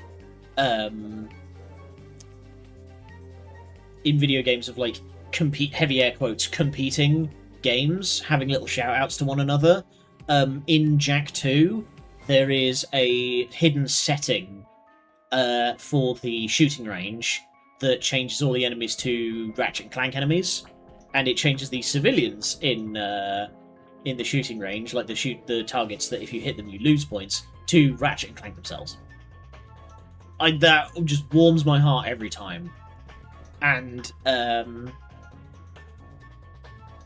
there was quite famously the games Prototype and Infamous, which were two sort of semi-competing, what do you call them? Crash Bandicoot Spyro do similar thing as well, at least in the early games. And the more recent games, there is a plushie of Spyro in Crash 4 It's About Time. So they're still doing it. But, yeah, Infamous and Prototype, they quite famously had a situation where a critic jokingly said, these games are both good and both, like, very close to one another in quality, that I can't in good faith, like, compare them, you know? I can't... Ooh. That's new. But yeah, I can't say that one's, like, better than the other because they're both so similar in terms of quality. And he then jokingly said, so instead, I'll give the title of the better game to whichever dev does the best drawing of the other game's protagonist wearing women's underwear. And they did! I'm pretty sure you can still find the pictures out there, but the devs of Prototype drew Cole in ladies' underwear, and the devs of Infamous drew, I don't remember the protag of Prototype's name, wearing like a really... I remember that this one, it was like a really frilly, bright pink bra and underwear set. Old gaming journalism was wild. Yahtzee Croshaw has not changed much. He's been doing this for more than 20 years, and he hasn't changed that much. But Yachts is one of those old school gaming YouTuber, gaming like journalism YouTubers who has kind of maintained that sense of humor without it being very problematic. You know?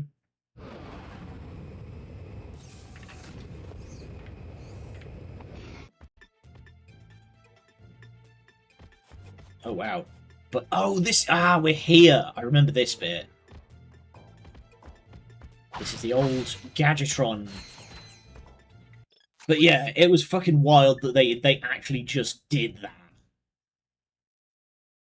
You can destroy with these enemy-seeking missiles. Sure.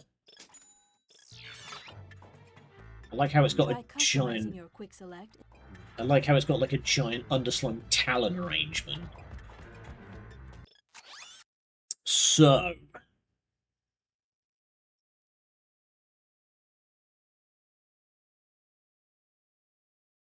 I've just realised something. We didn't actually... we picked up the growing boots, but then we didn't actually use them. Okay, before we commit to this planet, I'm actually going to go back to the city and we're going to... we're going to actually use the grind boots.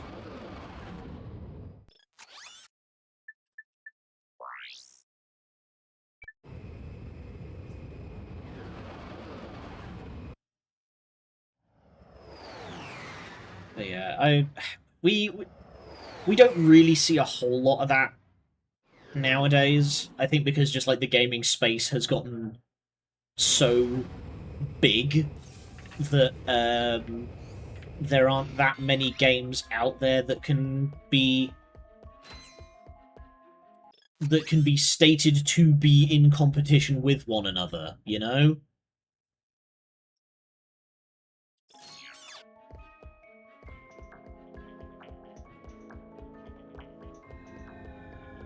Because there was the whole there was stuff like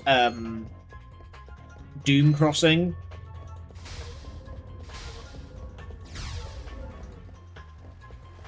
But that was mostly just because the game's like shared a release date, and it was mostly the fans making those memes. It wasn't, you know, wasn't the devs. More's the pity.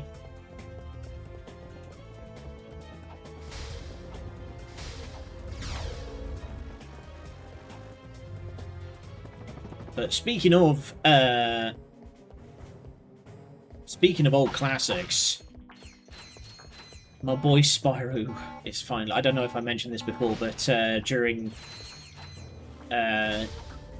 the reveals season a couple of weeks ago, My boy Spyro's finally back. I'm gonna cry. There we go. Alright, let's see what we got here.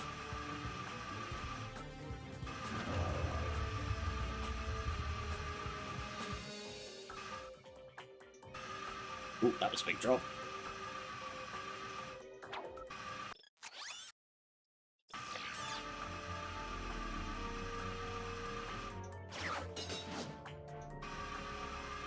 Alright, we've got a bit more movement tech going on here. Glanced at chat for just a second.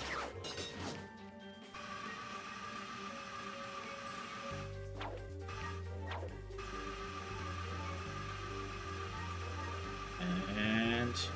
Hooah! Hello, who's this? Oh, is this Slim?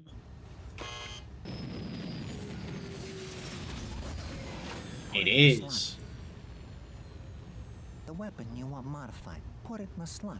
Oh, I get it. You make weapon modifications. Yep. I can take your puny little weapon, and with a few, tweaks, I can turn it into a powerful piece of equipment. Look, you want me to hook you up or what? I can't hang around here all day. There we go. So, now we can do something really fucking crazy. We've got the platinum bolts, and this is where we start spending them. So we can add shock damage to our machine gun, acid damage to the grenade launcher. That's all of your weapons to lock onto enemies by pressing and holding both L2 and R2. Yeah, so this lets us circle strafe a lot easier.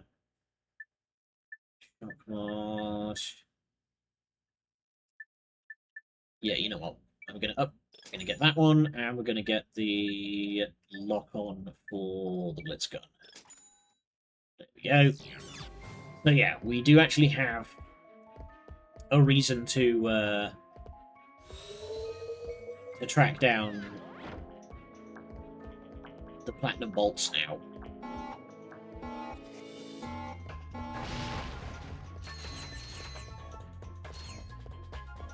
Alright, good thing I went and tracked that down.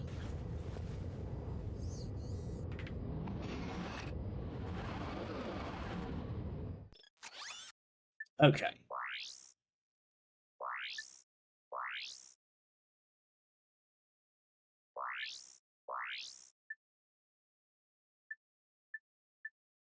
Oh, that's not saying how many platinum bolts we've found on that planet. That's found in general. Okay, that's a little irritating. I was like, no way. We found 9, but we've somehow only got 3? How does that work?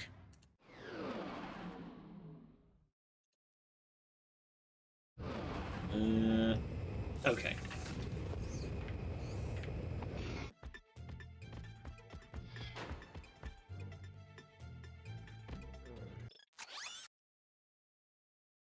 Yeah, let's go this way first. So now, when we... There we go, we can now...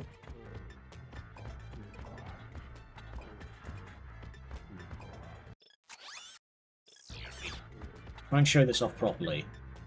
This weapon has a lock. There we go. Hold both L2 and R2 to lock on to enemies.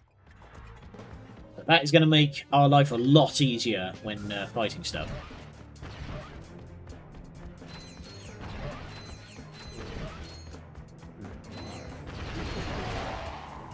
There is the shock damage in action. We can now do a bit of extra damage, and it arcs between enemies.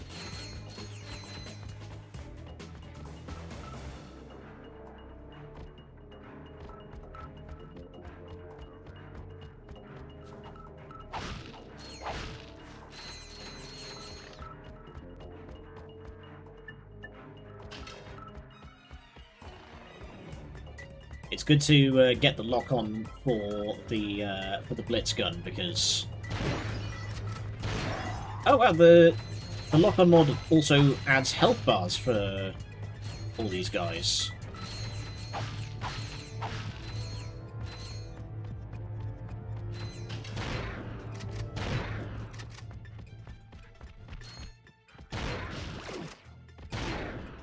Yeah, you see there's that little green meter at the bottom? Double Actually has a health. triangle to switch between recently used items. Ah! I thought that didn't get added till the third game. I like that handy. Excuse me. Bonk. Oh boy, there's a lot of dudes.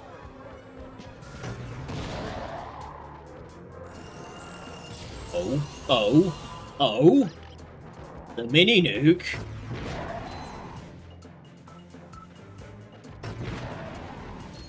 I'm sure that's safe. See,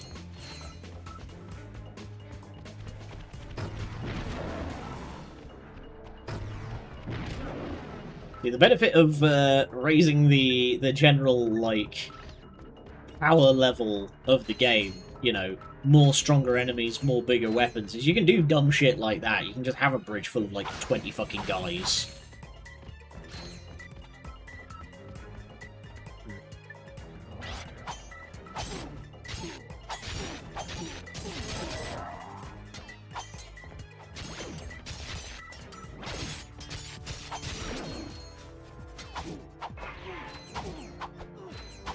Look, these guys are fucking quick with the parry, holy crap.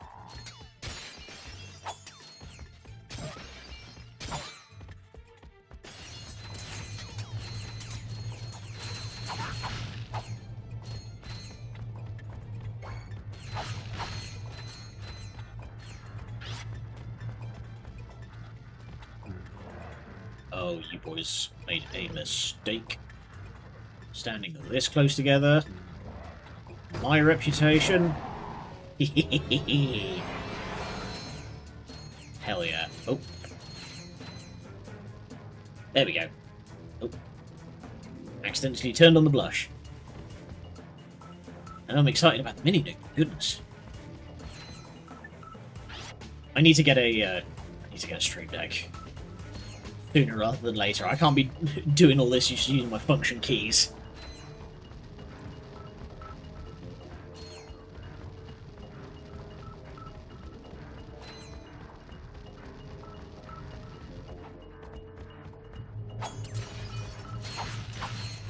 I don't know why, but for some reason the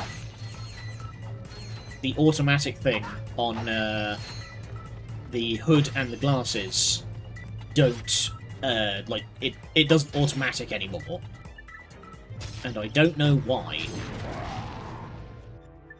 I went into VTube Studio and I signed out and signed back into Twitch.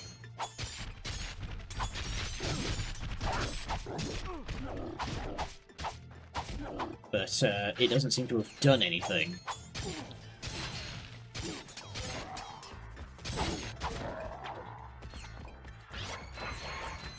Yeah, I don't know. Thankfully I've got everything wired up to a hot button, so when I see it appear in the chat, I can just hit the button, so that's fine, but shouldn't have to, you know?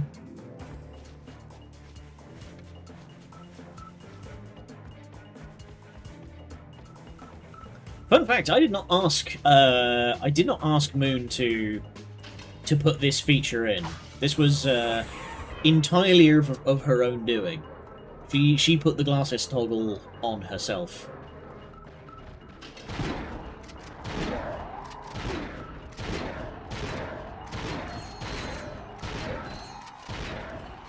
Oh yeah, it was greatly appreciated. Moon does absolutely fantastic work. So, in terms of, like, what I actually asked for, so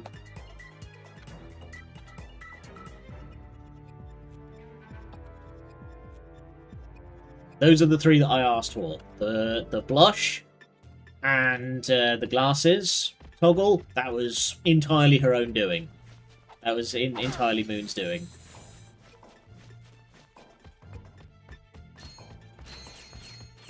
I think Moon does a like she very much embodies the if you enjoy your work then you'll never work a day in your life. It's very clear that she very much enjoys this. Excuse me. I think I just blew another vacuum tube. Should I have a look?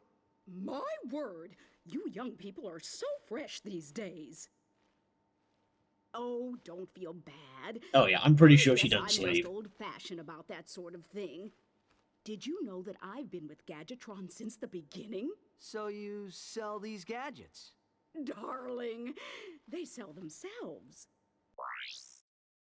There we go. So now we have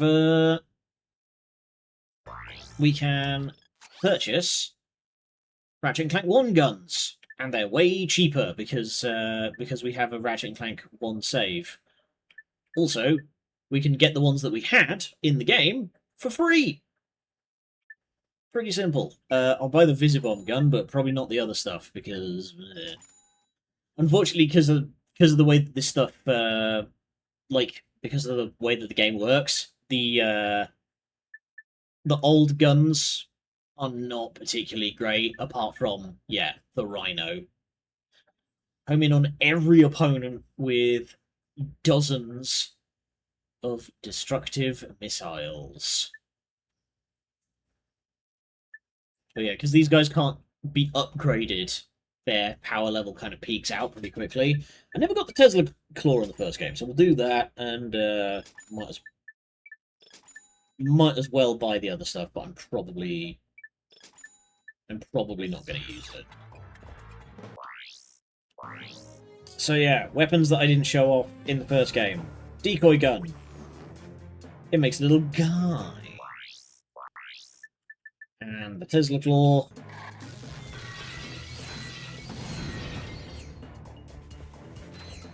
Simple, right?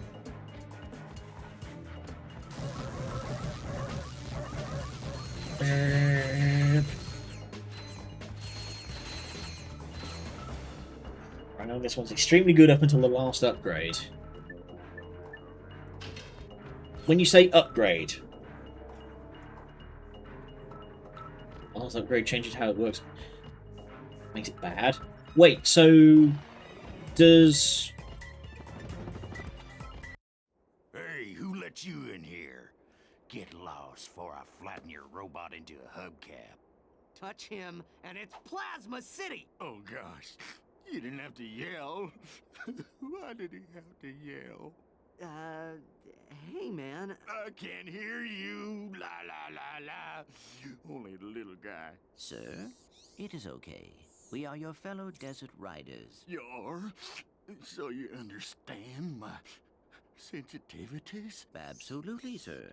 So you have a medical condition. Well, you can borrow my Bluebell, so long as you're gentle.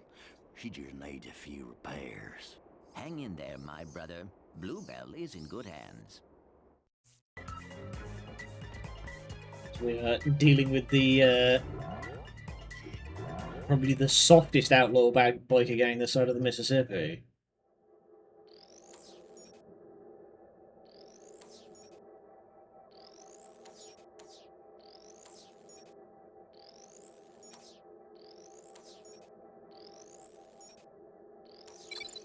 Boom. Definitely won't wreck it. No, I know what I'm doing. I only ruin vehicles in cutscenes. Alright. Oh, we have guns on this thing. Okay. Brrrk. Oh my god. Oh my god. Please.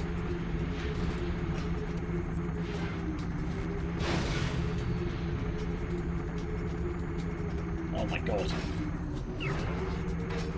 The speed!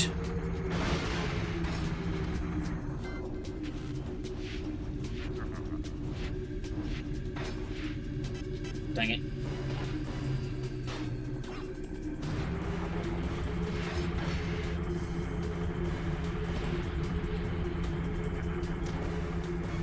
Don't crash into the local wildlife.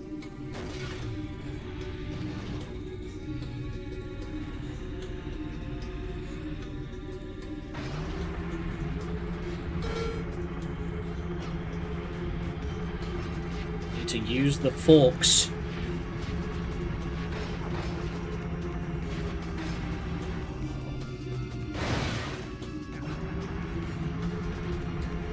Me and Colonel were watching the Star Wars prequels last week, and we got to the pod racing bit, and they're like, oh, everybody bets on Sebulba because Sebulba always wins, and the reason why Sebulba always wins is like he gets to the home stretch, then he just pulls a fucking grenade out of his pocket and throws it into the turbine of the guy who's like coming up behind him. It's like, yeah, fucking no wonder Sebulba always wins. He just like straight up murders a guy on the track.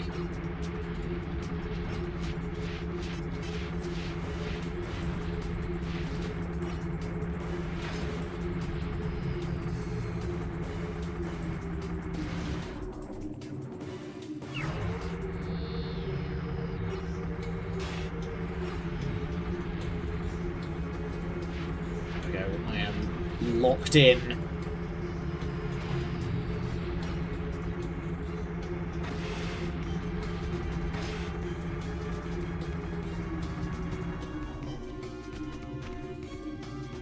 The trade blockades and stuff are really bad. Oh wow, I just fully lapped that guy. That's a poor show.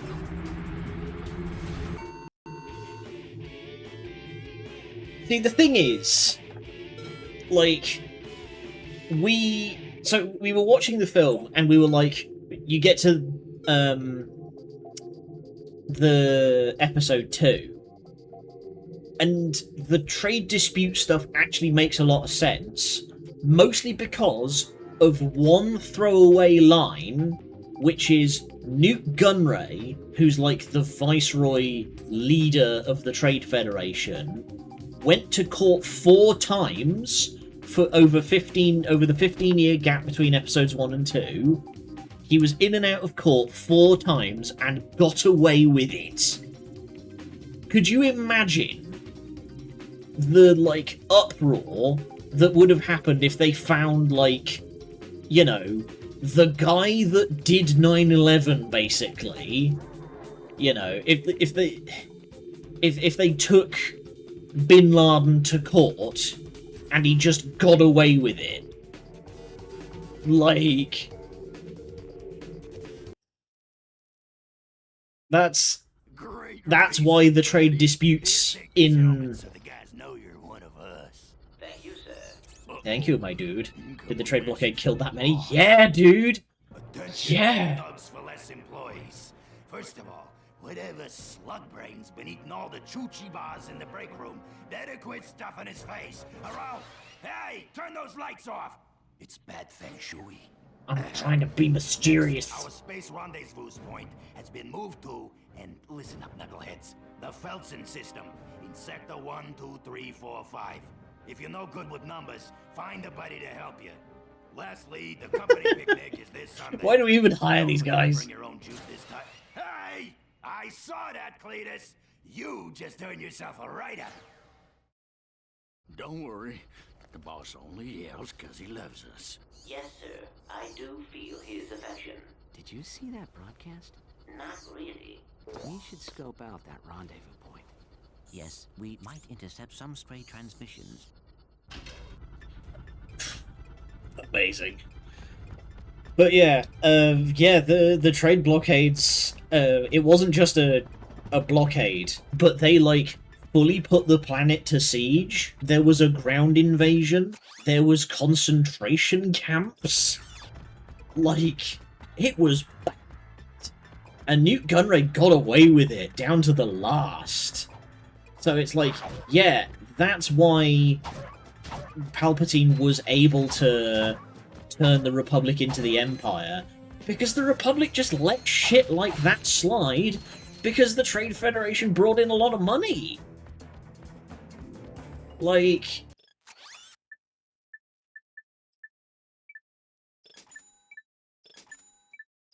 it's just that it is brought across only with a single throwaway line at the start of episode 2, and the rest of its background, like background lore, it never comes up in in the main story.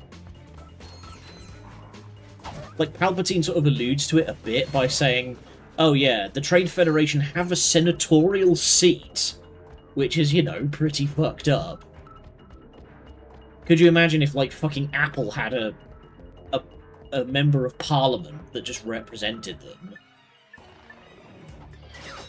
So they have a senatorial seat, plus all the bribes that everybody knows they're already doing.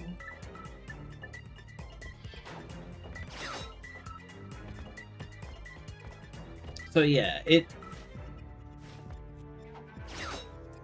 the trade disputes and the blockades and stuff like that, and it is actually vital to the story. It's just the story does a really bad job of showing it, because it only comes up like twice.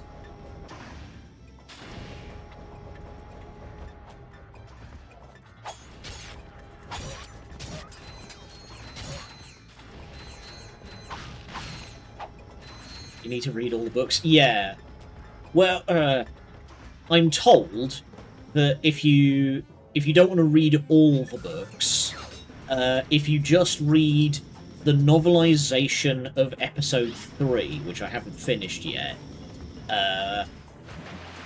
it does a very good job of explaining the Clank comes with a special Yeah. That book does a pretty good job of explaining a lot of the, like, background stuff. Also, I would argue it does a better job of showing off General Grievous. And I'm just like, General Grievous is just really fucking cool in that book. Like, so in the sequence where Obi-Wan and in the sequence where in the film Obi-Wan and Anakin are running around Grievous's flagship, the Rebels made it their mission that Anakin and Grievous never meet. Yeah. I mean, I guess that's kind of the problem, isn't it? They always just kind of miss each other. But in the sequence in the film where Anakin and Obi-Wan are running around Grievous's flagship, he's just got this big room full of droids that he's yelling orders at, and they just kind of go, yes, roger, roger.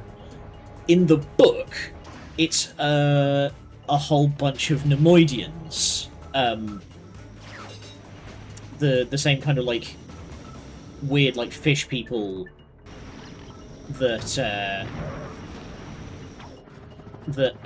Newt Gunray is. The guys that talk with the very sort of weird sort of pseudo-Chinese accent. And it's a whole bunch of, you know, people. And when in the book, when Grievous gives an order, and one of the bridge staff countermands him by saying, no, if we turn that hard at full speed we will explode, Grievous just runs over, grabs the guy by his face, and pulls so hard that his crash harness, like the 5-point harness that's keeping him in his seat, bisects him.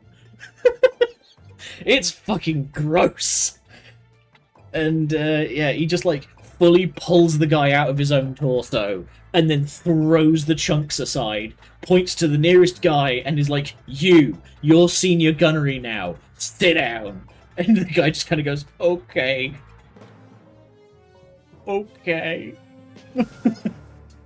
So yeah, if you watched episode 3 and found it lacking, read the book.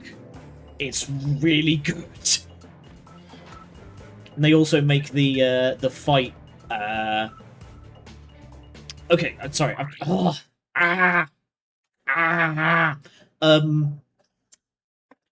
Something that really bothered me about rewatching the films again. Everybody fights the same, right? That bothers me about No, Bun, come back, I'm ranting. All the fight choreography is the same, right? Count Dooku is supposed to be this like legendary duelist, but he fights exactly the same as Anakin and Obi-Wan, which is a lot of very basic hemaforms with some flips thrown in. And it's like Darth Maul, who's supposed to be this like barely restrained like psycho. You know? Very basic staff form with some flips and shit put in. The only detail that speaks to his characterization is that when he's on the other side of that force field wall, he paces around rather than and like tries to break through the force field wall rather than what Qui-Gon does, which is sit there and get his breath. That's the one bit of characterization in that fucking fight scene. But in the book, it actually does a good job of like explaining all of the, at least the anime. Okay, I'm glad that you mentioned that. I assume you mean the 3D one because there's a really good rendition of that fight in the 3D Clone Wars show that properly shows off what Count Dooku's fighting style should be, which is all rapier but with like galaxy brain manipulation, like psyop shit going on, where he knows that Anakin is a really good attacker and that Obi-Wan is a really good defender, so he's constantly putting the pressure on Anakin while repeatedly turning his back to Obi-Wan, so they're always both on the back foot. Genius cinema! And none of that's in the films! It works! My invention works! Huh? It's called the Therminator. It fires charged thermal pellets that can thaw an ice block or freeze a body of water. Gadgetron will pay me millions. Hey, I don't know how long you've been frozen, but I don't think Gadgetron's operated in this galaxy for years. Everyone buys Megacorp products these days. Hey, maybe you'd like to buy it. Gladly. Hey, maybe Megacorp is hiring. Use the Therminator to thaw ice.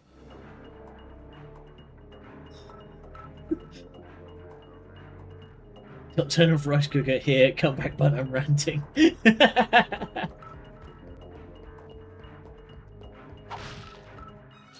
But yeah, like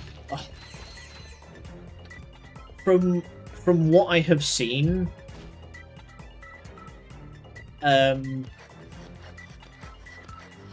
oh, I see. You need to spray it to get that to work. Right, there's a heat meter. But yeah, from what I've seen, the Clone Wars is considered to be like the high bar of Star Wars like visual content.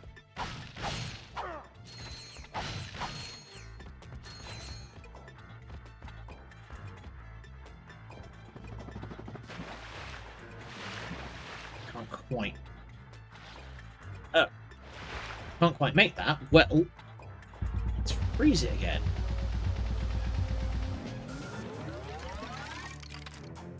In this house, we obey the laws of thermodynamics. But yeah, it's... Star Wars is a weird thing, because, like, I've mentioned before that I'm more of a sort of, I've got more of, like, a passing interest than I am a fan at all. But... ugh, you know? I feel like if it was just realised a bit better, I would be obsessed.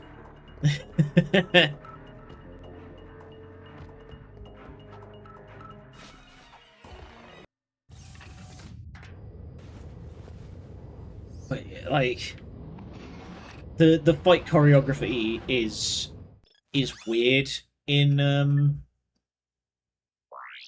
the Star Wars films at the very least. like I say, because everyone fights the same, apart from Qui-Gon Jinn, because Liam Neeson is actually a trained swordsman. Like, he's actually a trained sword fighter. We are under attack. Can't outrun them. Let's hope these weapons work.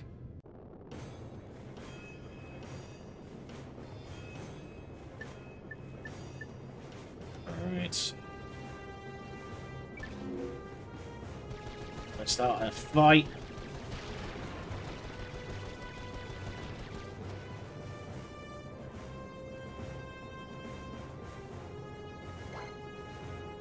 Well, that's the thing, is that... Okay, so, like I said, Darth Maul is supposed to be this kind of barely restrained lunatic. Like, in a bunch of the side material...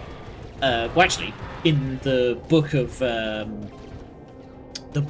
book of Revenge of the Sith, Count Dooku dismissively refers to Darth Maul as an animal. Right? So why does he not fight like an animal? Why is he not snarling and biting and clawing for the eyes? Why'd you give him a staff if he's supposed to be a lunatic? Give him dual blades. If that's not what Maul is, then what is he?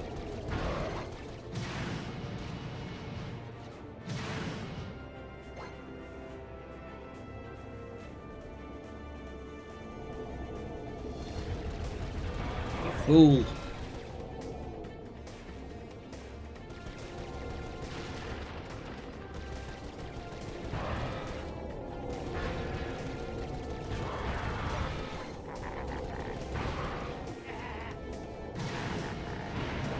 Ah, damn it.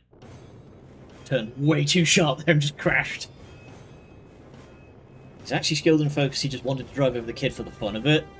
I mean, I get that, he's a Sith, but...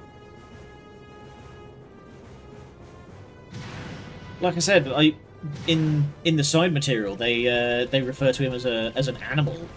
I know this is a weird thing to try and like plug as being canon, but in Lego Star Wars, all of Darth Maul's combat marks are snarling, and like he doesn't go "Hiya!" He goes. So if that's not the characterization that they're going for, then what are we even doing? Like, who's not talking?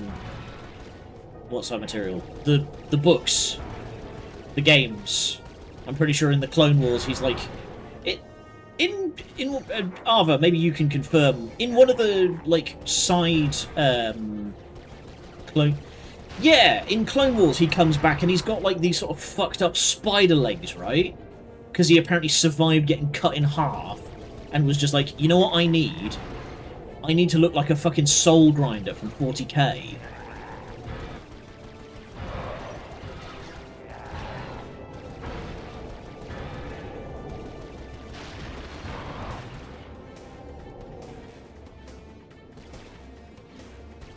Start of the spider legs.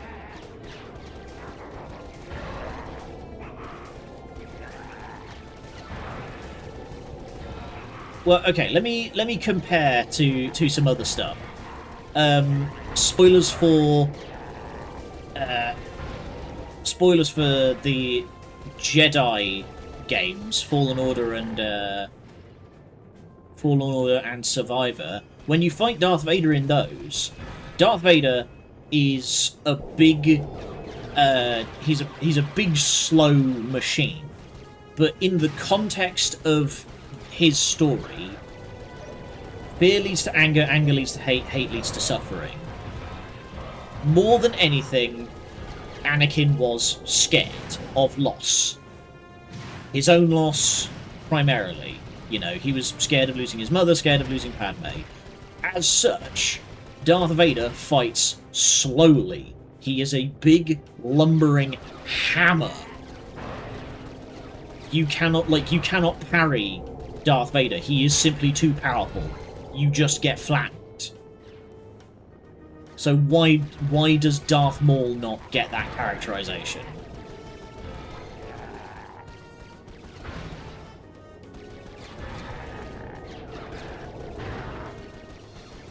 He does later on. Yeah, but not in the fucking film that everybody knows him from.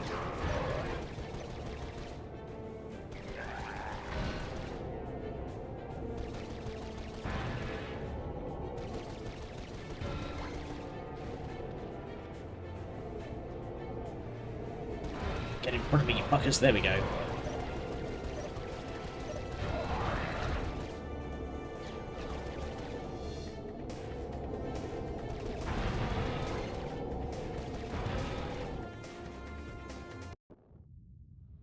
Yeah, I don't know. I just feel like they could have... Mad skills. Mad skill. Yeah. A difficult challenge, but one that a trained commando... Hold on. I'm intercepting a transmission. For the 5th time, I have a collect call to Thugs for Less from a Mr. You Are Gonna Die. Will you accept the charges? You are gonna die. I'll take that as a yes. Thank you. You idiot. Uh-oh. I'm paying top dollar for your protection, and your moron employees are off at some picnic. Hey, that was a bonding exercise. Enough! I'm at the Team morale building. If your men aren't here pronto, you can kiss this Made him really good in contract Clone Wars and goodbye. Rebels. Well, that's what I mean, is that, like, the side material seems to be doing a better job than the fucking films. You know what I mean. Thank you, Steve Blum, for your contributions. Coordinates locked in. We are headed there now. Alright. We can also do some more, flight challenges. Might as well give one of them a go.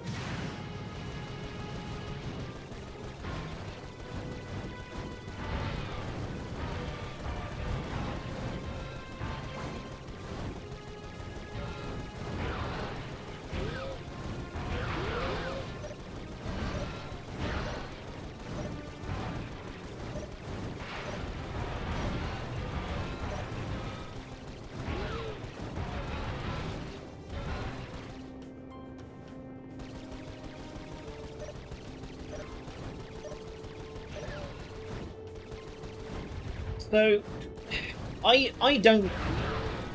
agree, Ava, but I don't think that's not the problem. Like, it's not that the shows didn't have enough time, it's just that all the fight choreography is the same. Like,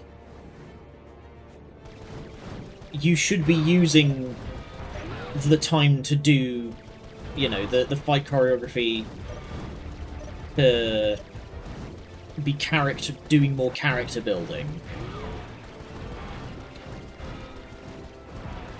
Because there is a good no, I'm not scowling at you, I'm just locked in. But there is a good bit in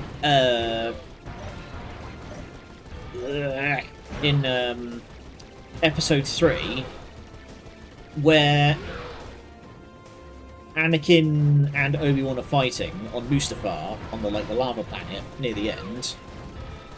And there's a really good bit where Anakin basically just breaks the choreography of the fight by just functionally just grabbing Obi-Wan and strangling him. Like, that is some good characterization for Anakin, is that he is that bonkers at this point. He had amazing fights. It had the best fights of the trilogy, but it's not a high bar. Like I say, everybody just fights the same.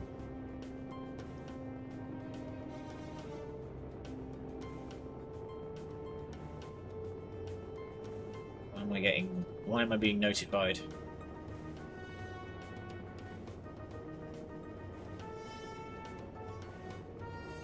Okay, that's right, it's fine, it's not important. It's fine. Ugh. The reason he's the most feared and celebrated general by the public. Yeah, again, detail that the film doesn't get into is that by the third movie, Anakin is kind of a celebrity, and Anakin and Obi-Wan have become this like sports, weather. Ooh, the Science Channel. Keep going. Whoa, what's that? oh, I want to watch a documentary. The myth, the legend, the loser. Captain Quark, once the idol of everyone in the galaxy, has finally hit rock bottom. After his humiliation at the hands of Ratchet and Clank, Quark sold bogus merchandise he claimed were Gadgetron products. But a key defect in this product, the personal hygienator, caused severe irritation in sensitive body areas and alerted authorities to Quark's scam. Behind the Hero will return after these messages. Well, that explains a lot. Yes, I suppose it... All this time, my personal hygienator must have been causing that itch. Anyway, we should be at All the fact that you've got... You're wearing the same fucking jumpsuit. The 2-hour film suits. It could... Again... If you go back to episode 1, cut all of the scenes with Jar Jar out, and you've probably saved yourself about 45 minutes. To be a bit late. Why is that? I'm taking my time. I'm trying to put on a show here, guys. Don't look at me. God. But yeah, just cut all the scenes with Jar Jar. Phil Lamar didn't deserve that.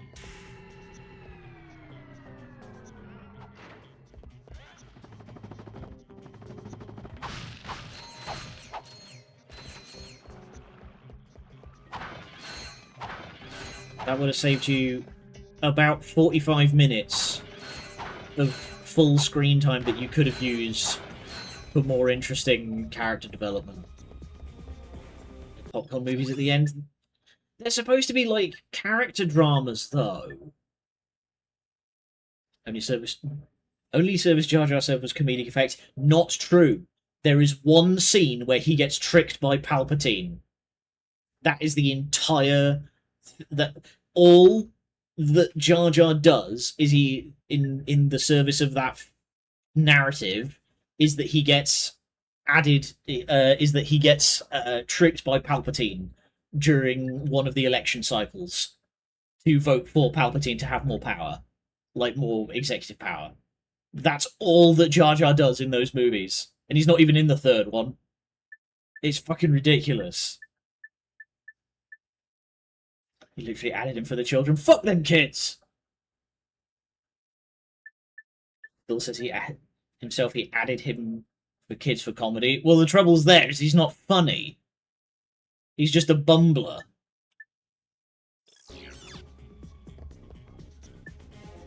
If you want more comedy in Star Wars, give Obi-Wan more sassy lines.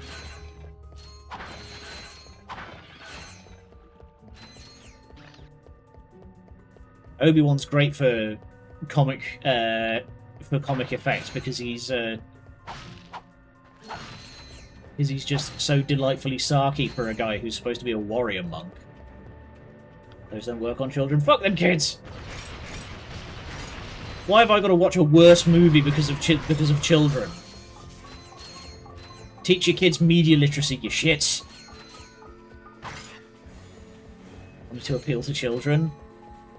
The original Star Wars movies appealed to children because it has Mark Hamill doing laser sword battles. You don't need Phil Lamar being a jive turkey in order to appeal to children.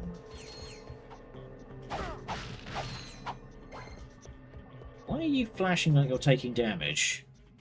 It's all about the toy sales. I challenge you to find a single kid that knowingly and willfully bought a Jar Jar toy and was like, yes, he's my favourite. The guy that talks like a 1940s ethnic stereotype of a Jamaican man. he's my favourite. No. Frankly.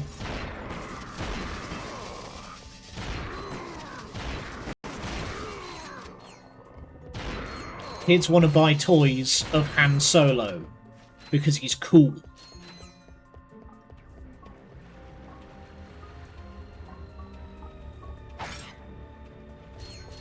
The movie was made, please don't make Lucas do to the prequels what he did to the originals. What? Make another series of movies where he nukes all of the films from orbit?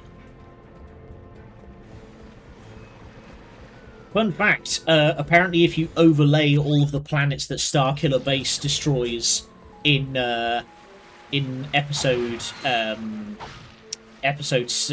7, they perfectly line up with basically every planet that they visit on in the original trilogy, in the sequel, in the prequel trilogy. That is literally him destroying the prequels from orbit.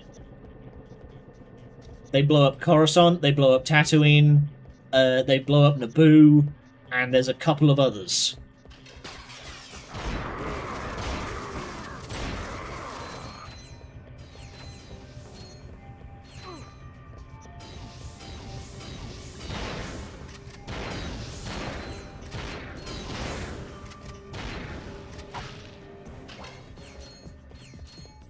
Enhance the movie. Do you know how many times Star Wars Force 6 gets new versions? I mean, that's so that they can just sell the Blu-rays over and over again.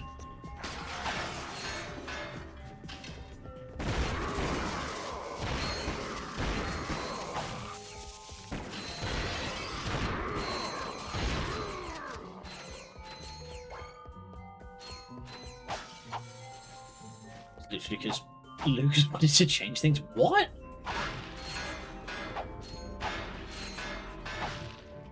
I have seen comparisons of like the apparently the 2011 special edition added like a bunch of, you know, extra scenes and stuff.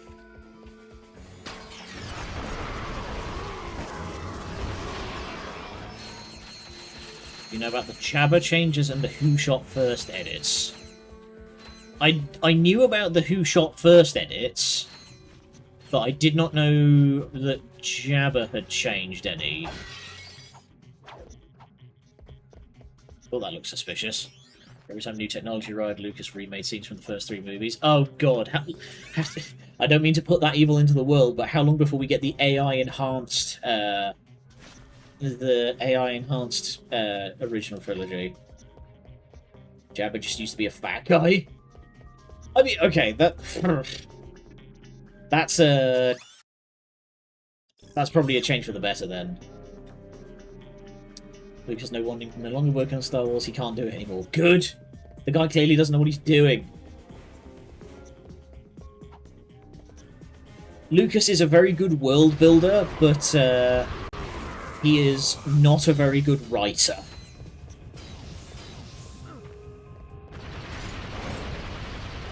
The fact that apparently nobody at any stage was like, George, are you serious about this whole midi-chlorians bit?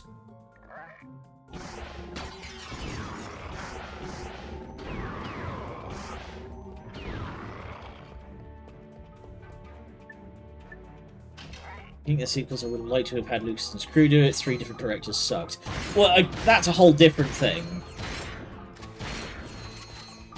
Having 3 different directors for 3 different movies, that is... You do that to any franchise. Like, that's what happened to fucking James Bond. Was all of the Daniel Craig movies had different directors, and look how much of a fucking mess that was. What are you complaining about? First movie had a full rewrite by his ex-wife. What, episode 1 or episode 4?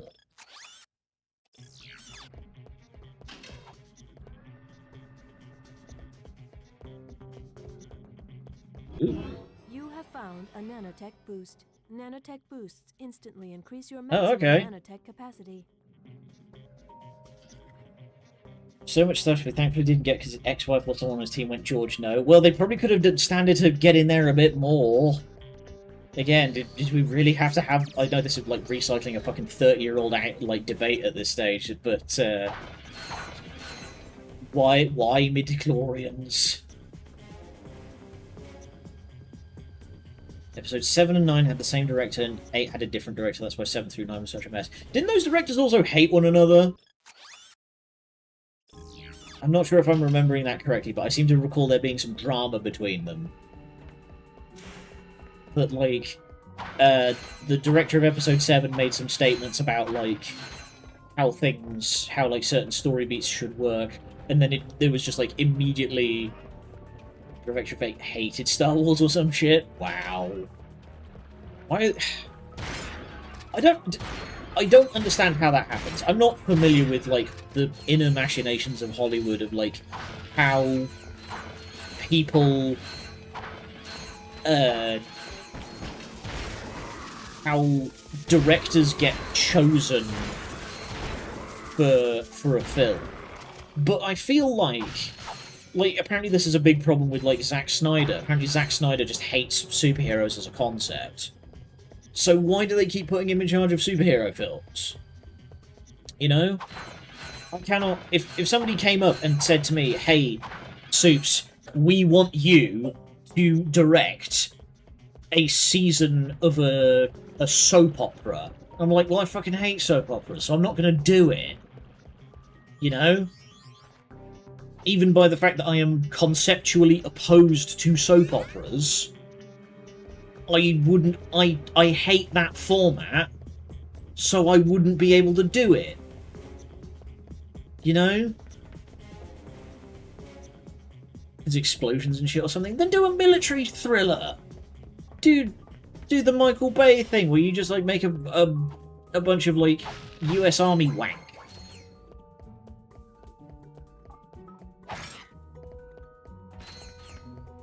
I don't know.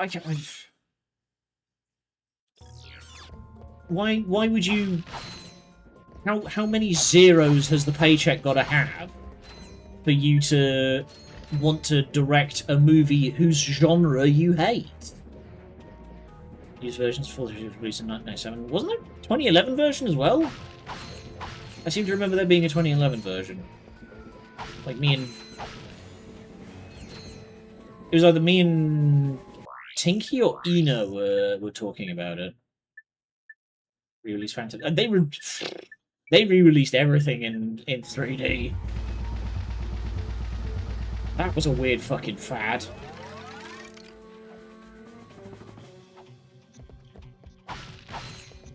You can't buy 3D TVs anymore, but I remember when Killzone came out, Killzone 3, they were making a huge deal about 3D TVs in that game.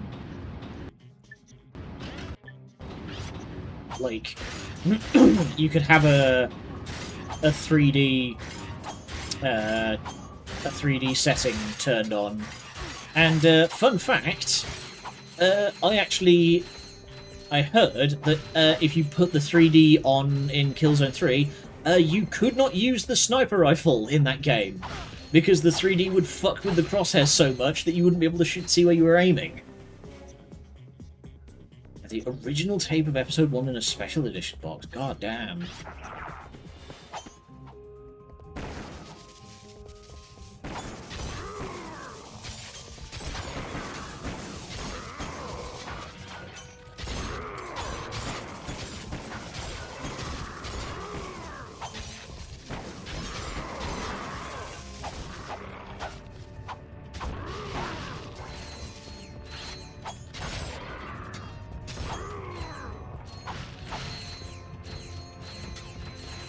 Not in mint condition, meant to be worth some money.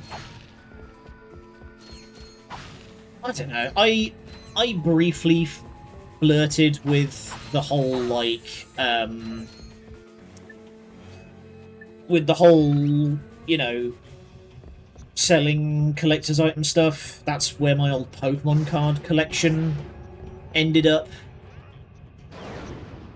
Was, I sold it to a collector. Basically made no money from the experience, and never messed with that again. Because I sold all of these cards. You know, original print run Pokemon cards. Original. I'm pretty sure I had a foil Zapdos in there, and it was worth nothing. You know, it was worth so little. And so I was just like, no, I'm just gonna keep it for myself.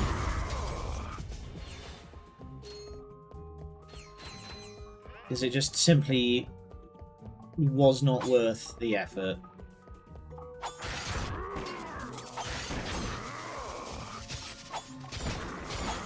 Fun fact, actually, a bit of comic book history for you.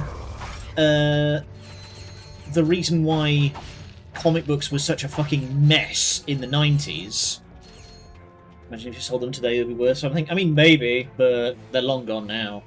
I don't particularly care. I wouldn't sell them even if I did. That was a mess. Most Submaterial does a good job. Sometimes Material does a really bad job. Oh, I bet. Have you read the Warhammer books? It's the same as it ever was. But, fun bit of comic book history for you. The reason why comic books just in general were such a mess in the 90s was because of like collectibles sales. Like 500 books or something, and the fucking rest. And I've only read like 3. But over 1,000. Oh my god, so many. But apparently, the reason why comic books in general were such a mess in the 90s was because of what was known as the speculator bubble. Basically, it was comic book executives trying to artificially cause that that secondary market of you know, of wanting people to buy that stuff on the side. But the thing was, those old comics were not designed to be collectibles, right? Fucking Beanie Baby craze. That's a whole different thing. I'll get to that. But the thing with the speculator bubble was they went, okay, what kinds of comics sell for a lot on the secondary market? Big twists, first character issues, character deaths, stuff like that. That's what sells on the secondary market. So what we're going to do is we are going to make a whole bunch of absolutely pointless new characters that have had no thought put into them, a whole bunch of like random twists and turns and deaths and oh, how's he gonna get out of this one, gang? And that's why comics in the 90s was so like fucking sloppy, basically. Got a ship that needs improvements? Worried about getting caught? At Slim Cognitos, your secret is safe with us. Good old Slim. Whether it's weapons, shielding, or a new hyperspace module, we'll hook you up quickly, cheaply, and most important, quietly. So next time you're in the market for some legally ambiguous refashioning, remember the name. Legally Slim ambiguous. Cognitos. The only inspections we pass are yours. Starship mods. Well, a quick visit to Slim's wouldn't cost us much time. Or Comics never maybe we recovered should from the check out death that and return of chemical factory. Superman. Someone inside might know where the thief was headed. Yeah. But yeah, I remember the Beanie Baby craze as well, but that was a whole different thing because they tried to again force the secondary market by saying, oh, once a Beanie Babies production run has ended, we're never gonna make them again, and you know they'll be worth tons because every single one is a collectible, in and of itself. And that just didn't happen. Because, you know, Beanie Babies were a cute, like, plush novelty, but they weren't that kind of, they just didn't have that kind of demand.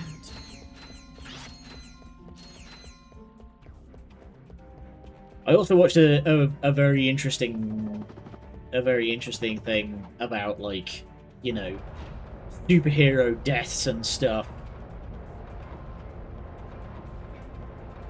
And ugh, wow, what a mess. I read about the Lightest Day. It was called Brightest Day and Blackest Night. It was a Green Lantern comic run that basically turned into a 10-year-long harassment campaign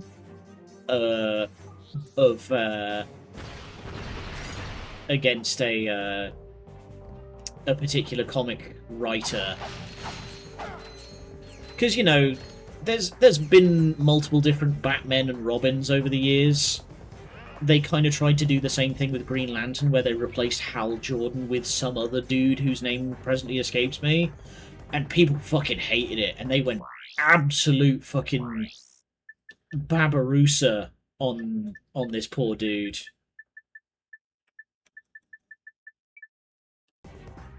To the point where they again had to make the Brightest Day and Blackest Night comic runs to bring back Hal Jordan as Green Lantern, but also then make up a in-law reason as to how Hal Jordan could come back to life. And it just turned into, like I say, a 10-year-long fucking mess.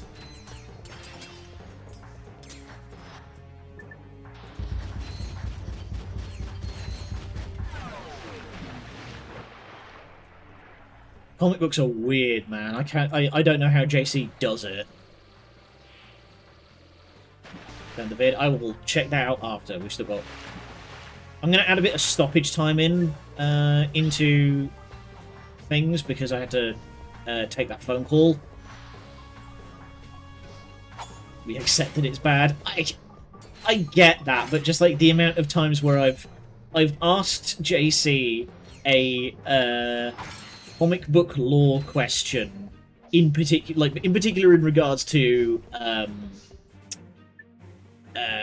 Transformers, and she goes, well, it depends what comic run you're going for, because in the IDW run it was this and that and the other, but in the Image Comics run it was this whole other thing, but in... Yes, I'm like, oh, come on guys, you can't do this. I can't imagine having to keep track of like 6 different continuities, just depending on like who's currently at the artist's desk.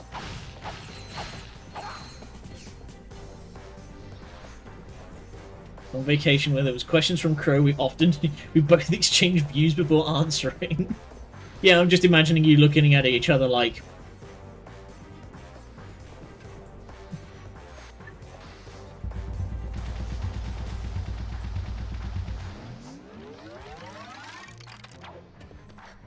Batman an arsehole in this, a super arsehole, or just an extreme arsehole? Ah! I see you have been discussing the absolute Batman comic run, where Batman punts a baby.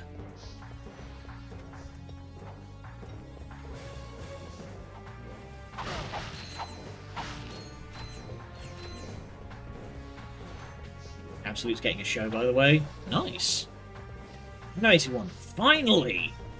They really need to start bringing back, like, the animated... The animated DC shows, because they're so good.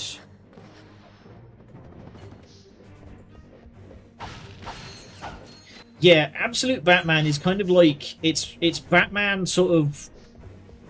almost by way of Warhammer.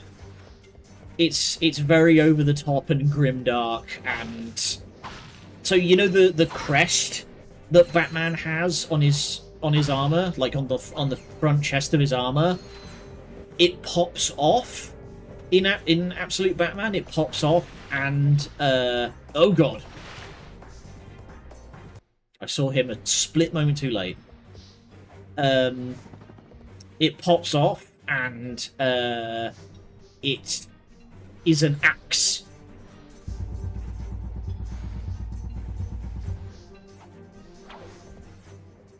What the hell? The lore is this universe is made by Darkseid?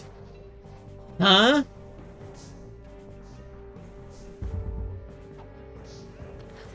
I don't know. I could kind of understand the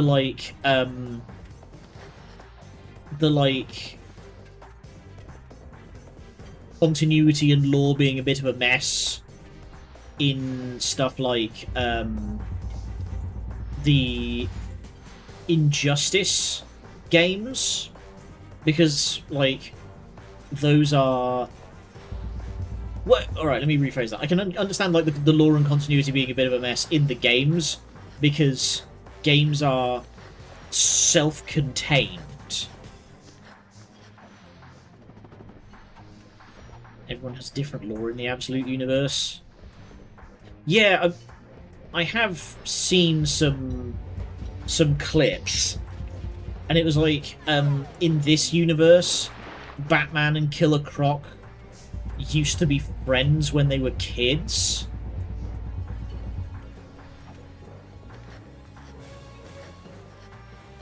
No, but I mean, like, yeah, no, I take back the Injustice thing. I'm more talking about like,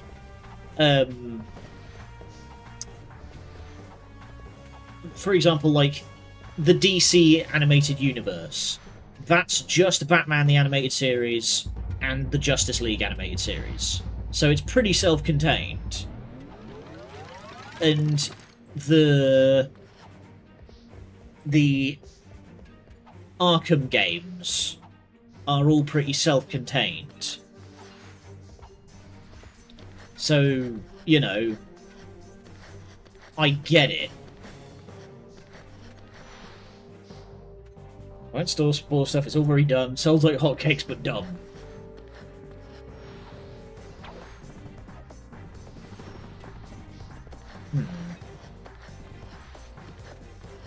So how do I do this?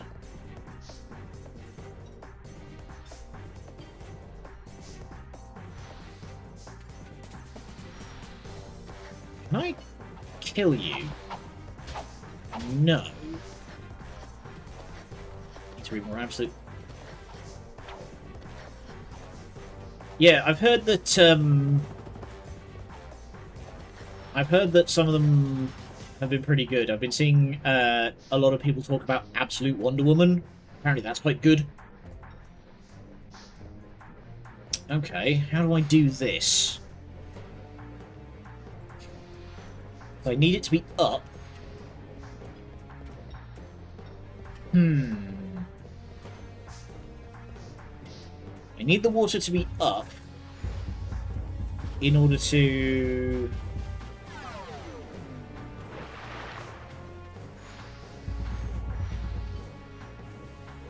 Maybe if I...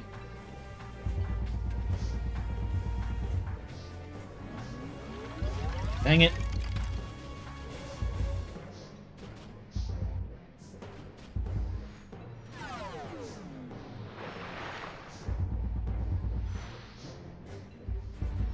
Get the water nice and cold.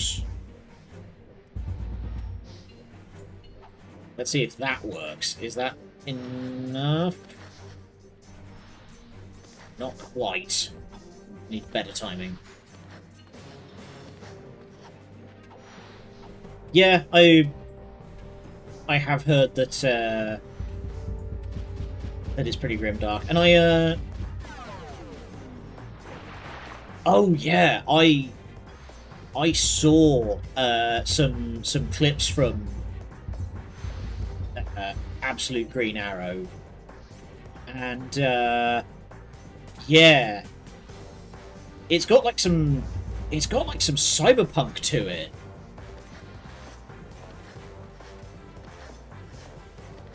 There we go. Thread that needle.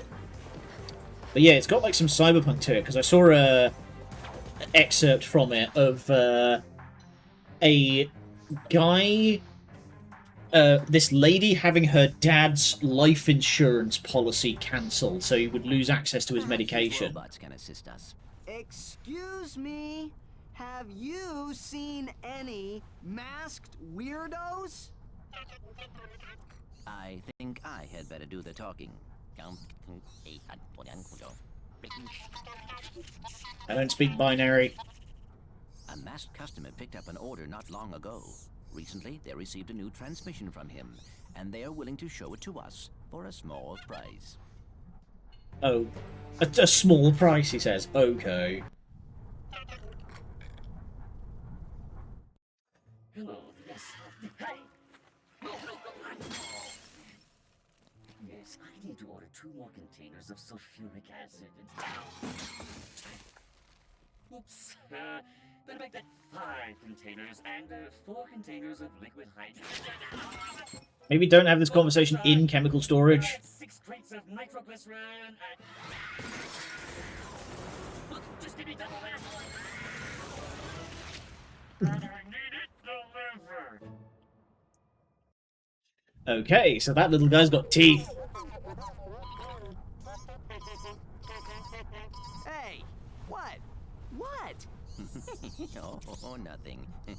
Just some robot humor. Okay, funny guy. Let's just head to those coordinates. Ah, the planet Siberius. I wonder what that place is about. But yeah, I'll finish this thought very briefly before we call it a day. So in Absolute Green Arrow, this guy has like his life insurance policy cancelled, so he's going to have his he's going to lose access to medication. And Green Arrow just rocks up and just kills the hell out of the insurance exec in pretty gruesome fashion. Like, fucks him up pretty bad.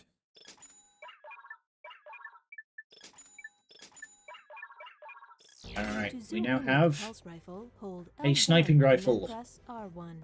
To zoom out, hold L1 and press R2.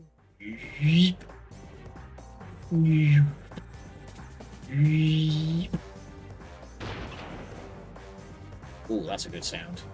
Okay. We are gonna call it a day there. Head on over to the booth.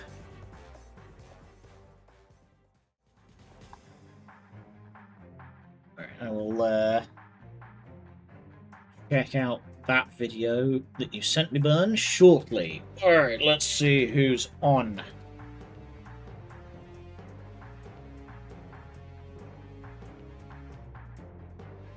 Twitch.tv/following. What have we got? Zoe is playing some Slay the Spire co-op.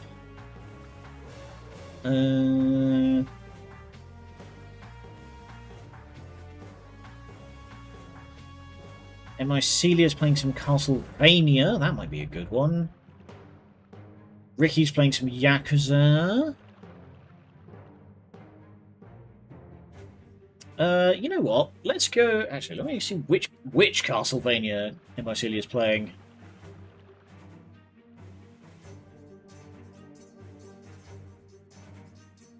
Okay, she has not gotten started on it yet. You know what? Let's just head on over there anyway. Raid Celia. Have I spelled that correctly? Yes. Okay. I will see you all over there. Until next time, thank you all for joining me, and I'll see you on Monday for more Ratchet & Clank in less heat.